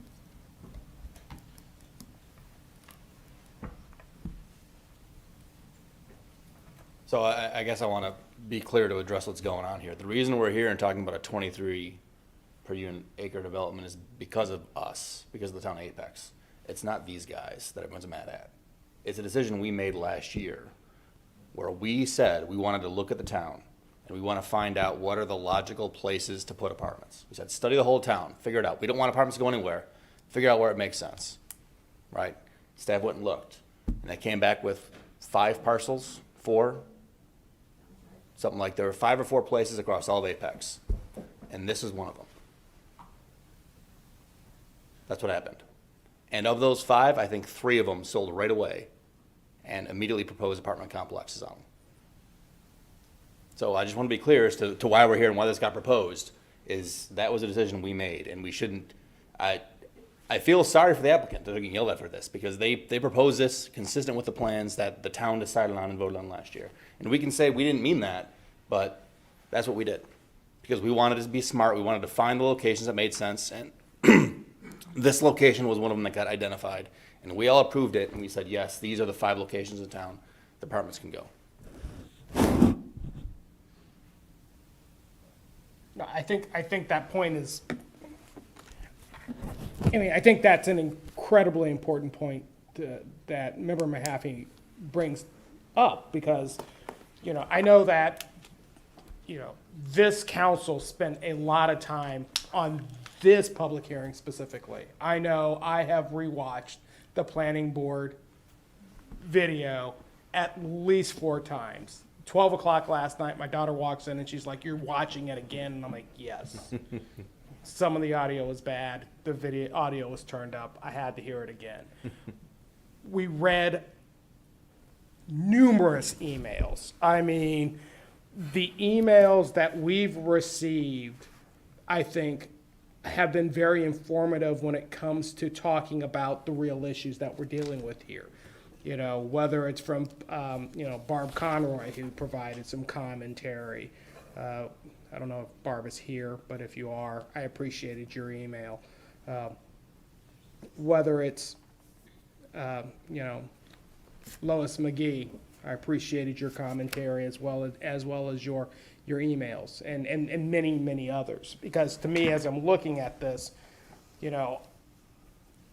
an area that we're all familiar with, but I fully understand that this is an area that was created by a deliberate decision to figure out where to put people. And this is one of the times I had a conversation because, my kid goes to Laurel Park, so I go there and I ask, I'm talking to folks over there to find out what's going on. And I did have a conversation with the teacher over there. And, one of the things that we all know is that it's incredibly hard to keep good teachers in our district because it's incredibly expensive to live around here. So I asked the question, hey, what would you think about an apartment complex right over there? Pointed over in a direction. They knew exactly what I was talking about. And what I got from them was that would be not only a game changer for them, because it gives them the opportunity to not have to drive the hour and a half to get here to teach our kids. It provides an affordable place for them to live. It gives them a chance to be a part of the Apex, because unfortunately they don't actually live in Apex. Those are all very compelling and understanding stories, because I think that's the other aspect of what we have to deal with. We are going to be impacting people's lives. We are going to be impacting people's ability to be able to come to stay here. And to be honest, that's why I asked the question about why 240 units, because I know that particularly us as a council, we ask developers to do a lot of jumping through hoops. We ask them to come up with something with affordable housing. They come back and do it. We say, we need you to do something with regard to parks. They come back and do it. We say, do something about sidewalks. They come back and do it. We ask them to do a lot of things along the way. And even when they don't, or even times when they do, we've been like, nah, not enough. We need more. So I understand and can appreciate the position that the developers are in. However, with that said, the reason why we make them do this is we're trying to make Apex better. Hopefully, the requirements that are changing, if this goes forward with regard to stormwater, will prevent the problems that we see down the road and the problems we've built in the past. Hopefully, the idea that we've got bus and transportation routes will lessen and reduce the amount of people who are on the roads. Maybe these are the things we're trying to do. This is an imperfect solution to a very tough problem. And I know that I have spent hours thinking about how I want to make a decision. And I'll be perfectly candid, still trying to figure it out. But that's but we are here to make those decisions, and I feel very, very strongly when I say that the decision that was made last year by this very body was based upon good reasons and good intent. And it's something that we've got to weigh very heavily when we make our decision. The intent was that we were criticized, I criticized us for not being smart and thoughtful about where we put high density. It could go, I mean, there was a bunch of areas on our map where it can go. And the discussion was, well, let's figure out precisely where. Show me the parcels where it makes sense. And that's how we got here. And I'm sorry it's in your backyard, but it's going to be in somebody's backyard. And this is where it is. And I also want to talk about one other thing. I think what makes this project and this discussion hard is because there's so many different points of reference that are being compared to for the impacts of this project. Typically there's two. There's how it is today and how it's proposed to be. But here I counted out, we got like 5, right? There's how it is today, how it's proposed to be, how it used to be before we did that apartment study like I was talking about. There is the old zoning. Typically we don't see developments come through with an existing non-rural residential zoning. Usually it comes in as rural residential and everyone knows it's not going to be a farm. Here we have this existing commercial density. And then of course there's always the ideal uses that people want to see on the property. So that's 5. And depending on what 2 of those you compare completely determines your view on the appropriateness of this rezoning. The developer and the applicant is saying, let's compare what I'm proposing and what the existing zoning is. And then, they saw the chart earlier. This is great. It reduces the numbers because it's reducing the thing. And I do want to say that there's one pro and one con here. The pro is like, they're absolutely right in that there is an existing zoning. And then if we deny this rezoning, it really might happen that they go back and just do that because that has happened before. That happened with the residential one when it was late last year. We denied a PUD. And they said, okay, we'll just do it like it is now. Like people do that. They say, we don't want to deal with the town. They're putting too much stuff on us. They're still not approving it. We're just going to go build what's there. Like that's a real thing. The con is you have to ask, why didn't they already do that? It's been 30 years or whatever. And I think the answer I got over email earlier was, well, there was this owner and the owner didn't want to do it. And then now the owner died. And now we have a new owner and the new owner wants to do something. That is what it is. So I don't have much to add besides that, but just to point out that the reason this is so contentious, the reason it's so confusing, the reason there's all these charts is because there's all these different points of reference that you can compare to. And, if you compare it to how it is today and how they're proposing, of course it's going to look bad because you have an empty field today. Everyone loves empty fields. But I think everyone in this room knows it's not going to be an empty field forever. The question is it going to be, what's zoned there now, what's proposed the apartments, some ideal use, or the old zoning, which when we updated the land use map is gone. So, all right, good points. Anyone else? I think I'll provide my perspective. So I grew up in Asheville, North Carolina, the mountains, and it's steep there, and a lot of land that near where I grew up, everybody was like, oh, it's way too expensive to build anything on that steep slope because you got to dig everything out, you got to build the house, the foundation really deep. And my experience was, if it made sense financially, they built it every single time because everybody loves Asheville, it's beautiful, and they want to live there. So I'm not imagining a field. I'm imagining something busy and retail-y because if it makes sense financially, they're going to do it. And because they don't have all these requirements, they're going to do it to maximize the buildable land, maximize number of square footage, all that stuff. So that's where I'm coming from in that discussion is potentially the kind of a really bad case scenario for traffic, especially, and stormwater especially as well. So that's where I'm coming from on that. And we're not discussing an empty field. That's not what it's going to be eventually. And so I think if I could add into what your comments are, the reason, so that came up with the planning board too. And I saw the comments. I see what you all are saying on Nextdoor. I read it all. I know what's going on. And I hear what you're saying, that there's it's almost like this threat of them doing the other zoning. The obvious question is, why haven't they done that yet? Right? I get that. And I guess you have to decide, is this change in ownership part of it? Also, I have to say, Like, we have the context of sitting up here every week, and we have one of these probably, I wouldn't say every meeting we have one like this, but there's a couple a year where it gets like this. And there's been a marked change in the type of stuff we're seeing in the past year.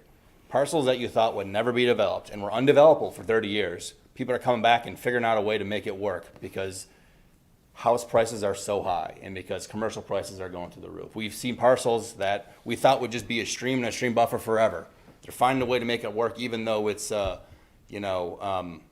of it is a stream and a stream buffer. I was so proud of myself for adding this extra RCA requirement on some of these where it's like, oh, it has to be 30% now or 35%. I was like, all right, look at this great thing that I did. And then every single development I've seen through in the area has been 50% plus because it's all been a stream and a stream buffer. And, and staff's chuckling at me because they're probably chuckling at me at the time. Like, oh yeah, Terry, good, 35%, good job. It's just what's been going on. And because something hasn't developed in 30 years, it doesn't mean it won't develop tomorrow because we've seen stuff that hasn't developed in 30 years develop tomorrow. That's the way it's been. So I don't know what's going to happen on the parcel if this stays the existing zoning. I wouldn't say it's a lock to stay an empty field. I think that's not likely. And just to finish up, even though I've been complaining about the commercial and that, the lenient land use related to that commercial rezoning as it is right now, I would never rezone for like townhomes because I want the commercial. I want the commercial more than townhomes by a long shot. I just think because this thing is so dense, that's the only reason why it would even make sense to me at all to go away from commercial because we need more commercial in our area. So there's a discussion about less housing as a alternative. I'm like, no, that's worse. I mean, it may be better for the nearby residents, but for Apex, it's worse because it's a less intense use and we're giving up something that's valuable, which is the commercial. So I'm also coming from that way. I would take the commercial any day. And I think the fact that we're seeing this go up now, if it's declined, I think it's going to develop rapidly after this because they're going to be like, oh, well, we're not going to be able to do apartments here, so might as well do the commercial that we have the right to do. So I think that's coming soon if this is declined. Thank you, sir. Mayor Pro Tem? Yes, I want to talk specifically about some of the restriping because there was a comment earlier about restriping not going to be enough in order to manage the traffic in this area. And I will say that I was also skeptical at Crossroads Ford whenever we were told it was going to be restriped and that was the only solution in order to manage the traffic in that area. And I'm thinking, okay, it's under a bridge. How are they going to restripe this and make it where traffic can manage to go under here more effectively? They did it, and they did it really well, and it manages the traffic much better than I ever dreamed it would manage in that area. So I would say I'm just because we're not, they're not proposing to expand the road specifically in that area doesn't mean it can't handle it with some simple restriping. I'm sorry. No, go for it. All right, I was going to jump in again about the traffic thing. I'm still skeptical of the TIA. Like, I don't know, as a layman, looking at the traffic there and seeing a new apartment building and saying it's only going to add, a dozen trips on this one, a dozen trips that way. I don't know how the math works out. But understand the position that we're all in, where we have a professional engineer who gave us a traffic study and said this is what's going to happen. And we have our professional engineer we employ who said, yes, I agree 100% with that traffic study. We have DOT concurs as well. What do you want me to say to that? What would a district court judge say if this rezoning got appealed to them? Because we complained about the traffic. Thanks. You don't have anything to say? All right. Motion to approve? Motion to approve again. I'll second that. Second, Mayor Pro Tem. Any more discussion before we go to a vote? There are 3 check boxes. There's the density, there's the traffic, and there's the schools. The density, I've already commented on and addressed it. Like, I think this is the policy decision that we made, and we either live with it or we don't. We either back ourselves up or we don't. We greatly restricted the areas in Apex that could have apartments. That's a fact. This is also one of the areas that we said could have apartments. That's what happened. That's on the public record. There was a public hearing about it. Maybe we should look at that process because we didn't get a whole lot of engagement on that public hearing when we did that change. And here we are. So think about that. The other thing is the traffic analysis, which I just commented on. I don't know what to tell you guys when we have a professional analysis like that from a certified engineer who has no financial investment whatsoever in this project other than his contract, who has a reputation to maintain, and we employ someone also as a certified engineer. Like, that's persuasive, guys. And as far as the school capacity goes, we push on that a lot. We got a letter from the school system saying there's not going to be a school impact. Sure. Okay. I just thank all the work that was done in this process. Appreciate everybody working to get us here. I know it's a tough, difficult decision, but we're here now. We got a motion and a second. Any more discussion before we vote? All in favor indicate by saying aye. Aye. Aye. Opposed, no. All right, motion passed unanimously. Thank you.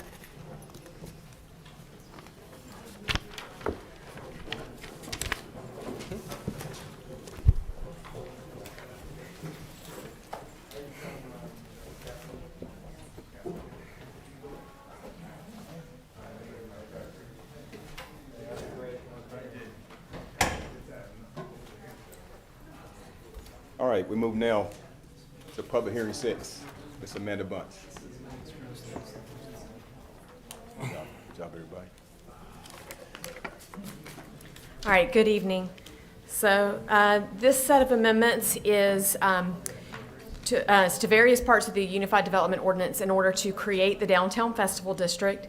And there are several other associated amendments that we'll go through as we go along through these sets of amendments. So on this, you see the draft boundaries of the Festival District, and generally it stretches along the Salem Street corridor from West William Street up to Hunter Street Park, and then does extend west off the corridor, as you can see in the areas in blue, and includes town campus as well. And so the purpose of this district is to celebrate the Salem Street corridor and vicinity and encourage a diversity of activities and programming by allowing more outdoor entertainment options on public and private properties than in other areas of town, while being cognizant of the surrounding residential neighborhoods. So while we were looking through these amendments and looking at the downtown area, we also are proposing some cleanup items. And so for the next amendment, we are proposing to remove the word storage for the outdoor areas in the central business district. It should be limited to sales and display and not storage. We don't have outdoor storage, along our storefronts in downtown. So striking those references and changing a few must to shall. So next set of changes are to amend the standards for promotional events.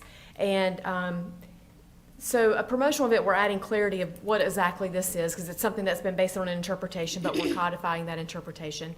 And so it's those events that occur outside of a building, not including outdoor service areas, that are used on a regular basis for such business. And generally, a promotional event, as the UDA currently says, it has to be reasonably related to the existing business and not interfere with day-to-day business operations of either that business or adjacent businesses. So what we're proposing is some changes to the frequency and duration, depending upon whether you are outside the Downtown Festival District or inside the Downtown Festival District. So currently, you're allowed to have 3 promotional events in a calendar year that are limited to no more than 14 days in length. We're not really exactly sure where that 14 days came in, but we have a feeling that it was tied primarily to grand openings or store closing events. That's probably where that arose from. So what we're proposing is to keep that standard, but add another option as well outside the festival district that the applicant would need to determine at the first application in the calendar year. So you either have that 3 events for no more than 14 days in length, or 6 promotional events at any one business that's no more than 1 day in length.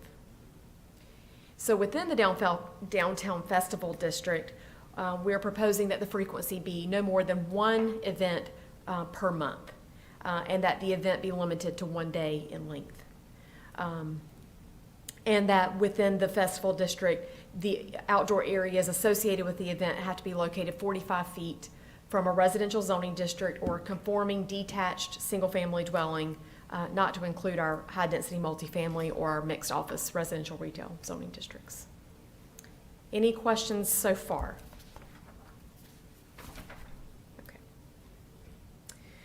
So the next set of amendments are related to alcohol-related uses, and this is going to be applicable both inside the Downtown Festival District and outside. So the first change is to allow the use bar, nightclub, wine bar, or tap room as a use by right in the districts where it's currently allowed instead of as a special use permit. Special use permit is a quasi-judicial public hearing that's heard by the Board of Adjustment. So this, if all the supplemental standards are met, then this would allow the use on a by right basis. The other proposed change is to change the use restaurant general in the Tech Flex zoning district to a permitted use instead of a special use. Tech Flex is, it's allowed by right in light industrial, and Tech Flex is more retail than light industrial, so we didn't believe that should remain a special use permit requirement.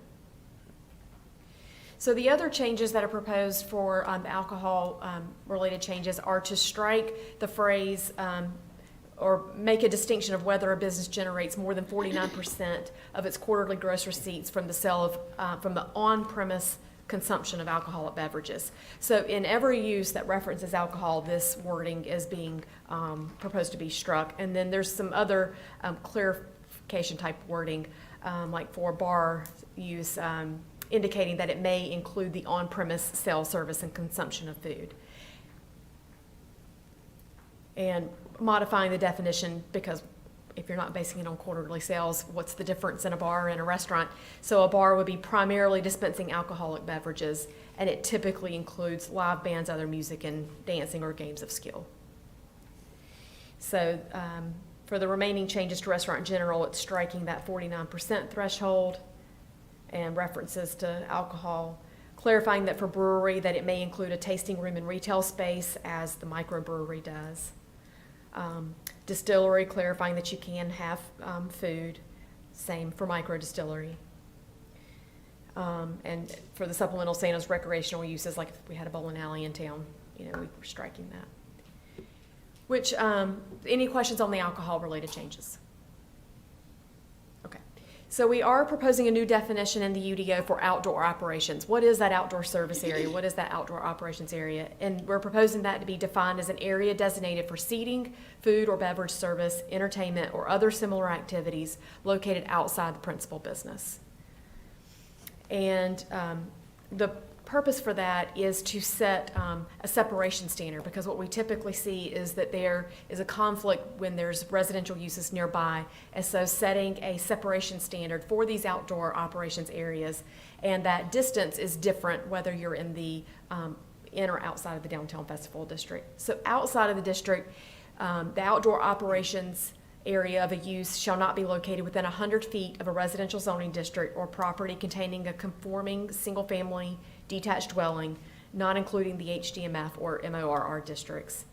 An outdoor live or recorded acoustic or amplified entertainment shall not be permitted on properties directly adjacent to any conforming single-family detached dwelling with no intervening right-of-way, except when approved according to the standards for a promotional event that we talked about earlier. So if they're wanting to have outdoor live music and they happen to be adjacent to a single family use, they only get that limited number of those events a year. So it's not something that they can have every Tuesday night or Friday night or Saturday night. Within the Downtown Festival District, that separation standard shrinks to 45 feet. And essentially all the other standards are the same.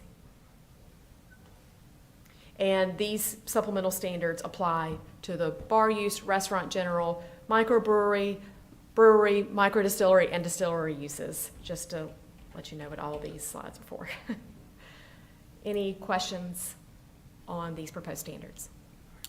Just in terms of, do you think this is a good balance between business needs and also residential needs when we have had some concerns about noise complaints?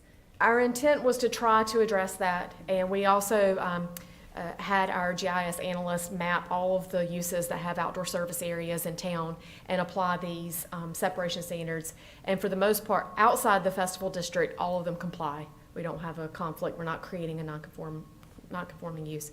Within the Downtown Festival District, I think we have one place that is less than 45 feet from a residential zoning district or property.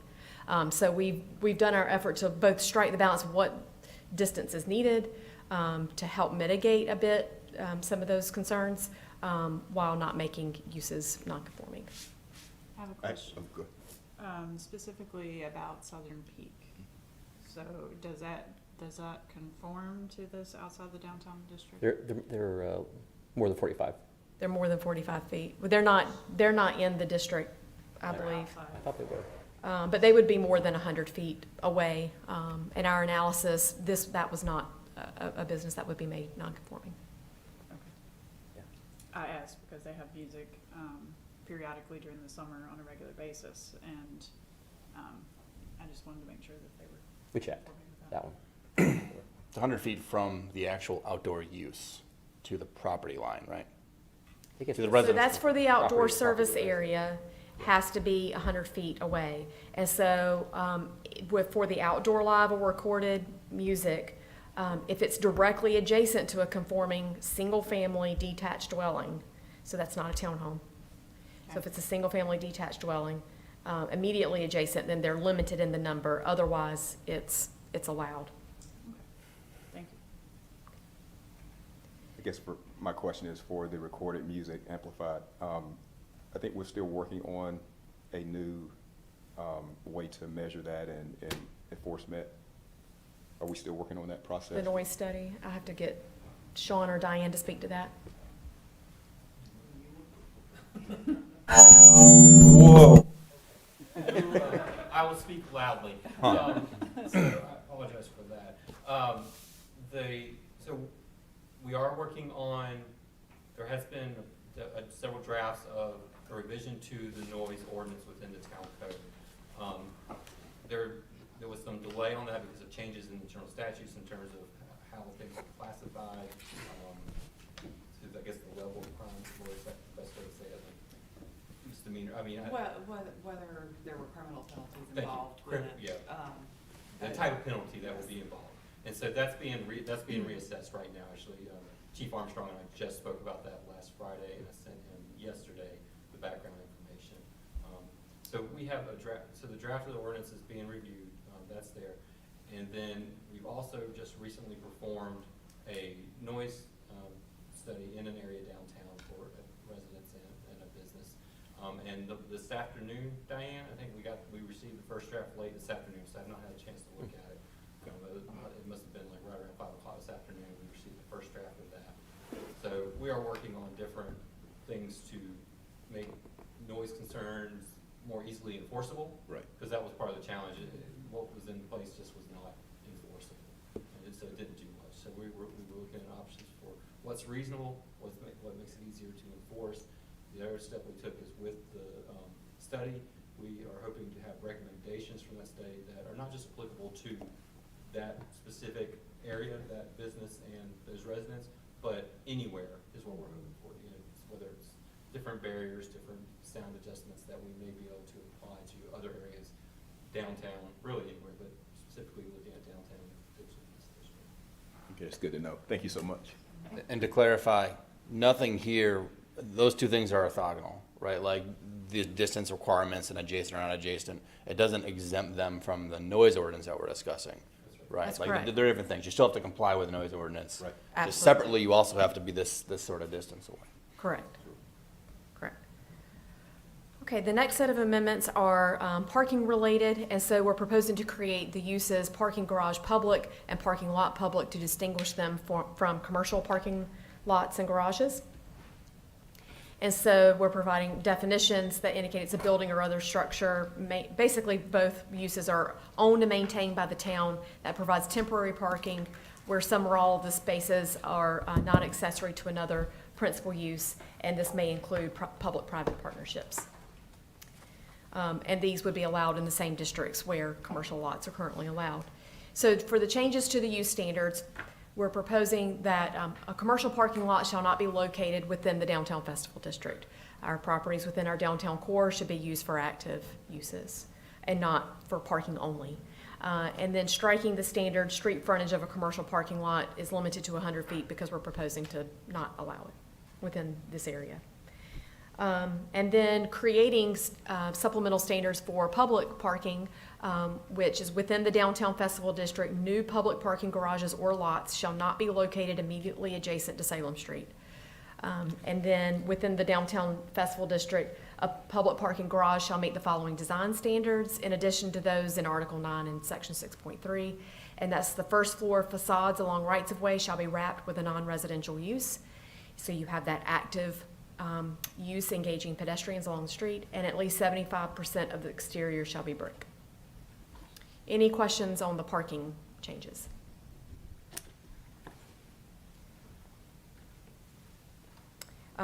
Planning staff is recommending approval of the proposed amendments, and the planning board unanimously recommended approval at their April 11th meeting. Okay, thank you. Any other questions? Just one quick question. Do we have any input from any of the, I know there's a few residences within, kind of like right along Salem Street that are square in the middle of the festival district. Have we had any input from them or any concerns or issues raised? No, we've really not received many emails. There was one that I answered a question and it was no follow-up from that.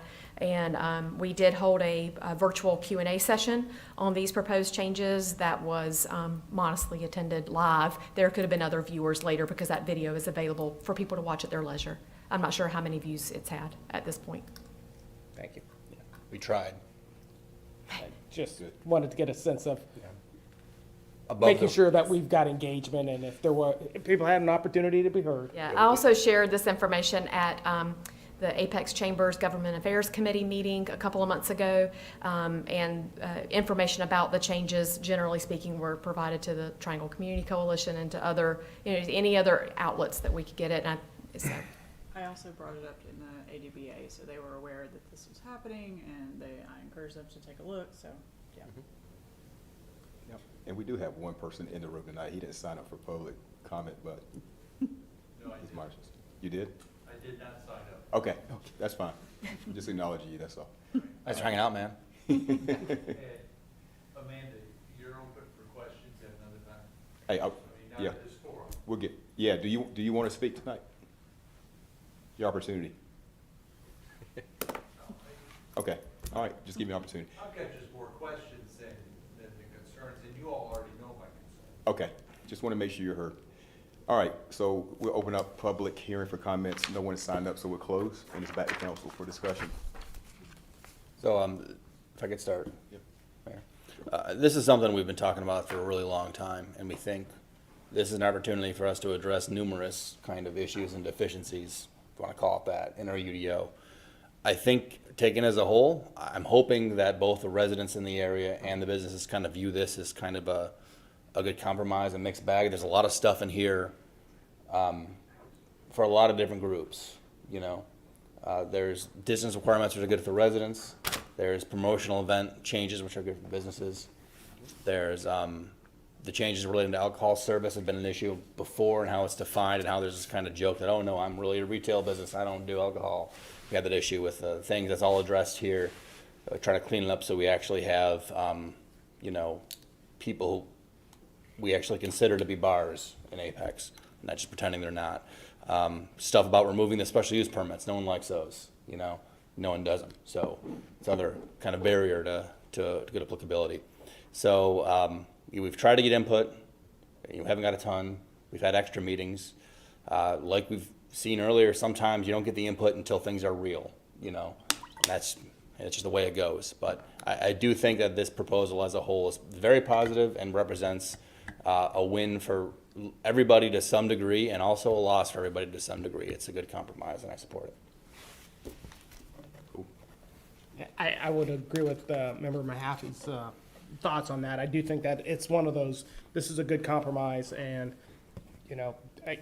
when people talk about small town feel, what they really, psychologists talk about this all the time, where they say, if you want a community, you give them a space to gather, and this more or less just institutionalizes that small gathering space that, quite frankly, this is what makes the small town feel of Apex happen. So I applaud you guys for your hard work in, putting together this plan, because I know it's not easy, and there's a lot of folks who may be on one side or the other side of the fence, but I think in the end, this is a great compromise in order to keep things moving in the right direction. So, thank you. Staff has been working on this for a really long time. Yeah. Like, it feels like it's been over a year, right? Like, we're doing this, so thank you for, Thank you. I'm excited. Yes, like, now that it's done, all the bandwidth that we now have to do other stuff is exciting me. Like, maybe raise the RCA to like 60% or something. I think it might be necessary. So, All right, moving right along. all right. All right. Got a I motion? do also want to recognize the, again, the homeowners that brought things forward. I mean, it's really important that you do present things that, you know, that concern you. And thank your staff for listening and making those adjustments. So is there a motion? I make a motion to approve. I'll second it. All right, motion second. Any further discussion? Great. All in favor indicate by saying aye. Aye. Opposed, no. All right, motion passed unanimously. All right, public hearing 7. 2 rounds of UDO amendments tonight. All right, these are simpler. I'll pause after each one to see if you have any questions. I'm going to switch to this. So the first amendment is actually a request from the Planning Committee of Town Council to add a separation requirement for vape and tobacco stores to be at least 1,000 feet from any public or private school. And so that is this First Amendment. You have any questions on that? Just a comment, I appreciate this. So this is a principal use vape and tobacco store, just to clarify. It's not like, the Food Line that has a small section where they sell cigarettes. Doesn't count the Food Line, but it's going to be like the standalone use. Okay. All right, the next amendment is to the one that you've seen before. And so this is for the fences that are to allow, sorry, it's getting late. In order to allow fences to completely enclose a stormwater control measure, even if some or all of that SEM is dedicated or proposed to be dedicated as resource conservation area. So when you heard this back in January, I believe it was referred to the Planning Committee. Planning Committee discussed it, brought it back to you unchanged, without consensus on their feelings about it. So I'm not going to belabor this point. So if you have any questions about this amendment, I'm happy to answer it. Okay. All right. Amendment number 3 is to the defects guarantee section of the ordinance to set a different guarantee period for residential and non-residential subdivisions. And the primary driver is that we do have some non-residential subdivisions that take a long time to get past that current threshold of 60% complete. And so we're setting up different standards to recognize how residential and non-residential subdivisions develop differently. Any questions on that amendment? Okay.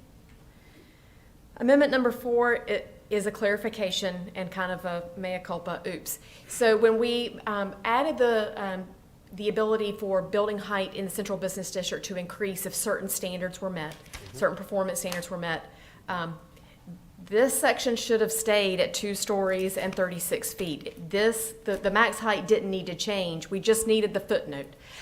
So since I made the mistake and we all were oblivious to it, and made it 3 stories and 50 feet, we're just making it a little bit more wordy to make it clear. The maximum height in the central business district is 2 stories and 36 feet, or 3 stories and 50 feet per footnote 1, which was what we approved a couple of years ago. So this has not been an issue, obviously, between then and now, but we're making this clear, the intent of that past amendment. Any questions here? Okay. That's the last amendment, and so planning staff is recommending approval, and the planning board unanimously recommended approval at their April 11th meeting. Are there any other questions? Okay. Thank you, Ms. Botts. Questions? Do you want to separate out the 2? I do. Okay. I'll make a motion to approve 1. Oh, shoot. That's cool. All right, I'll open up public hearing for this item. No one signed up. Close.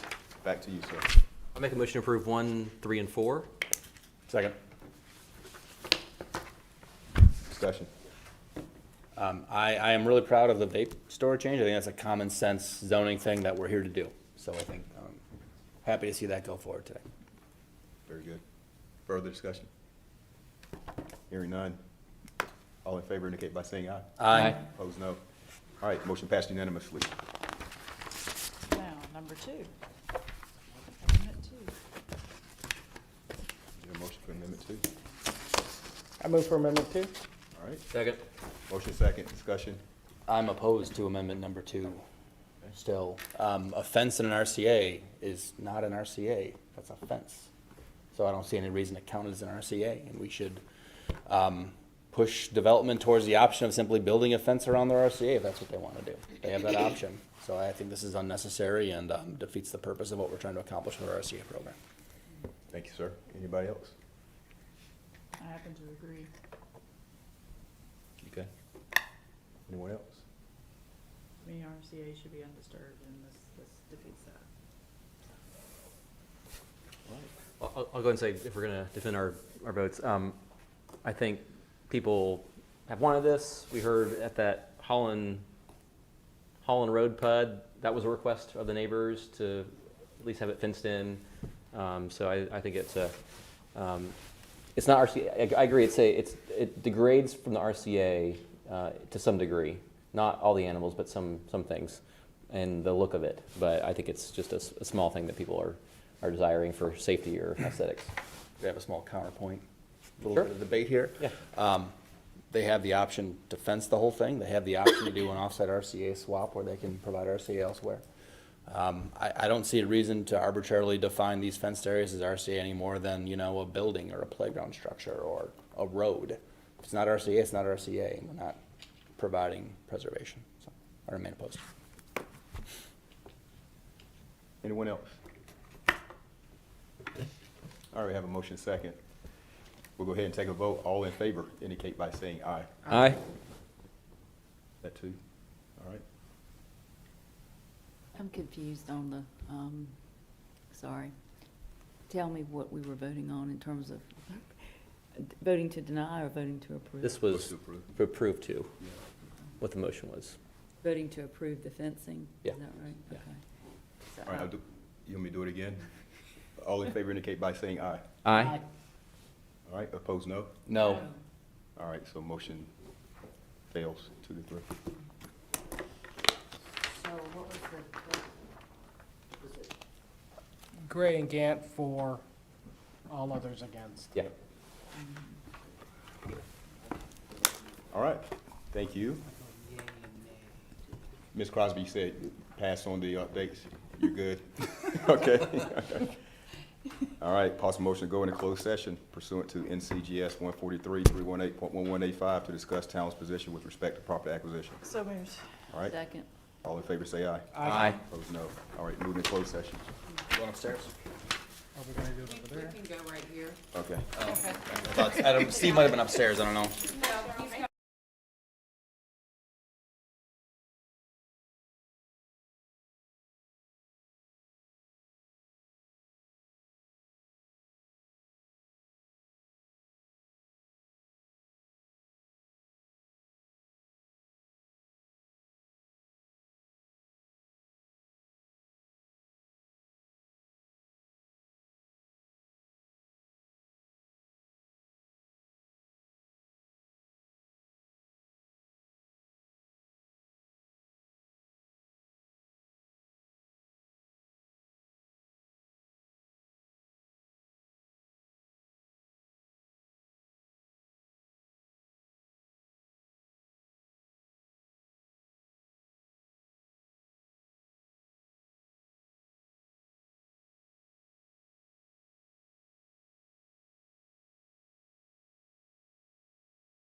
I know, yeah.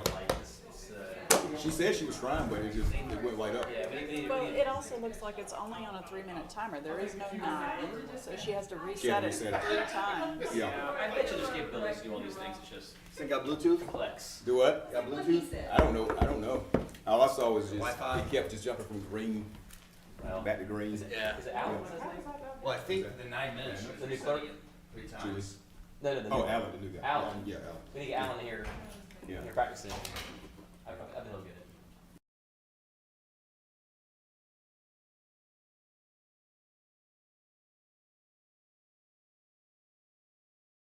Everyone, motion, meeting's adjourned. Good night. All right.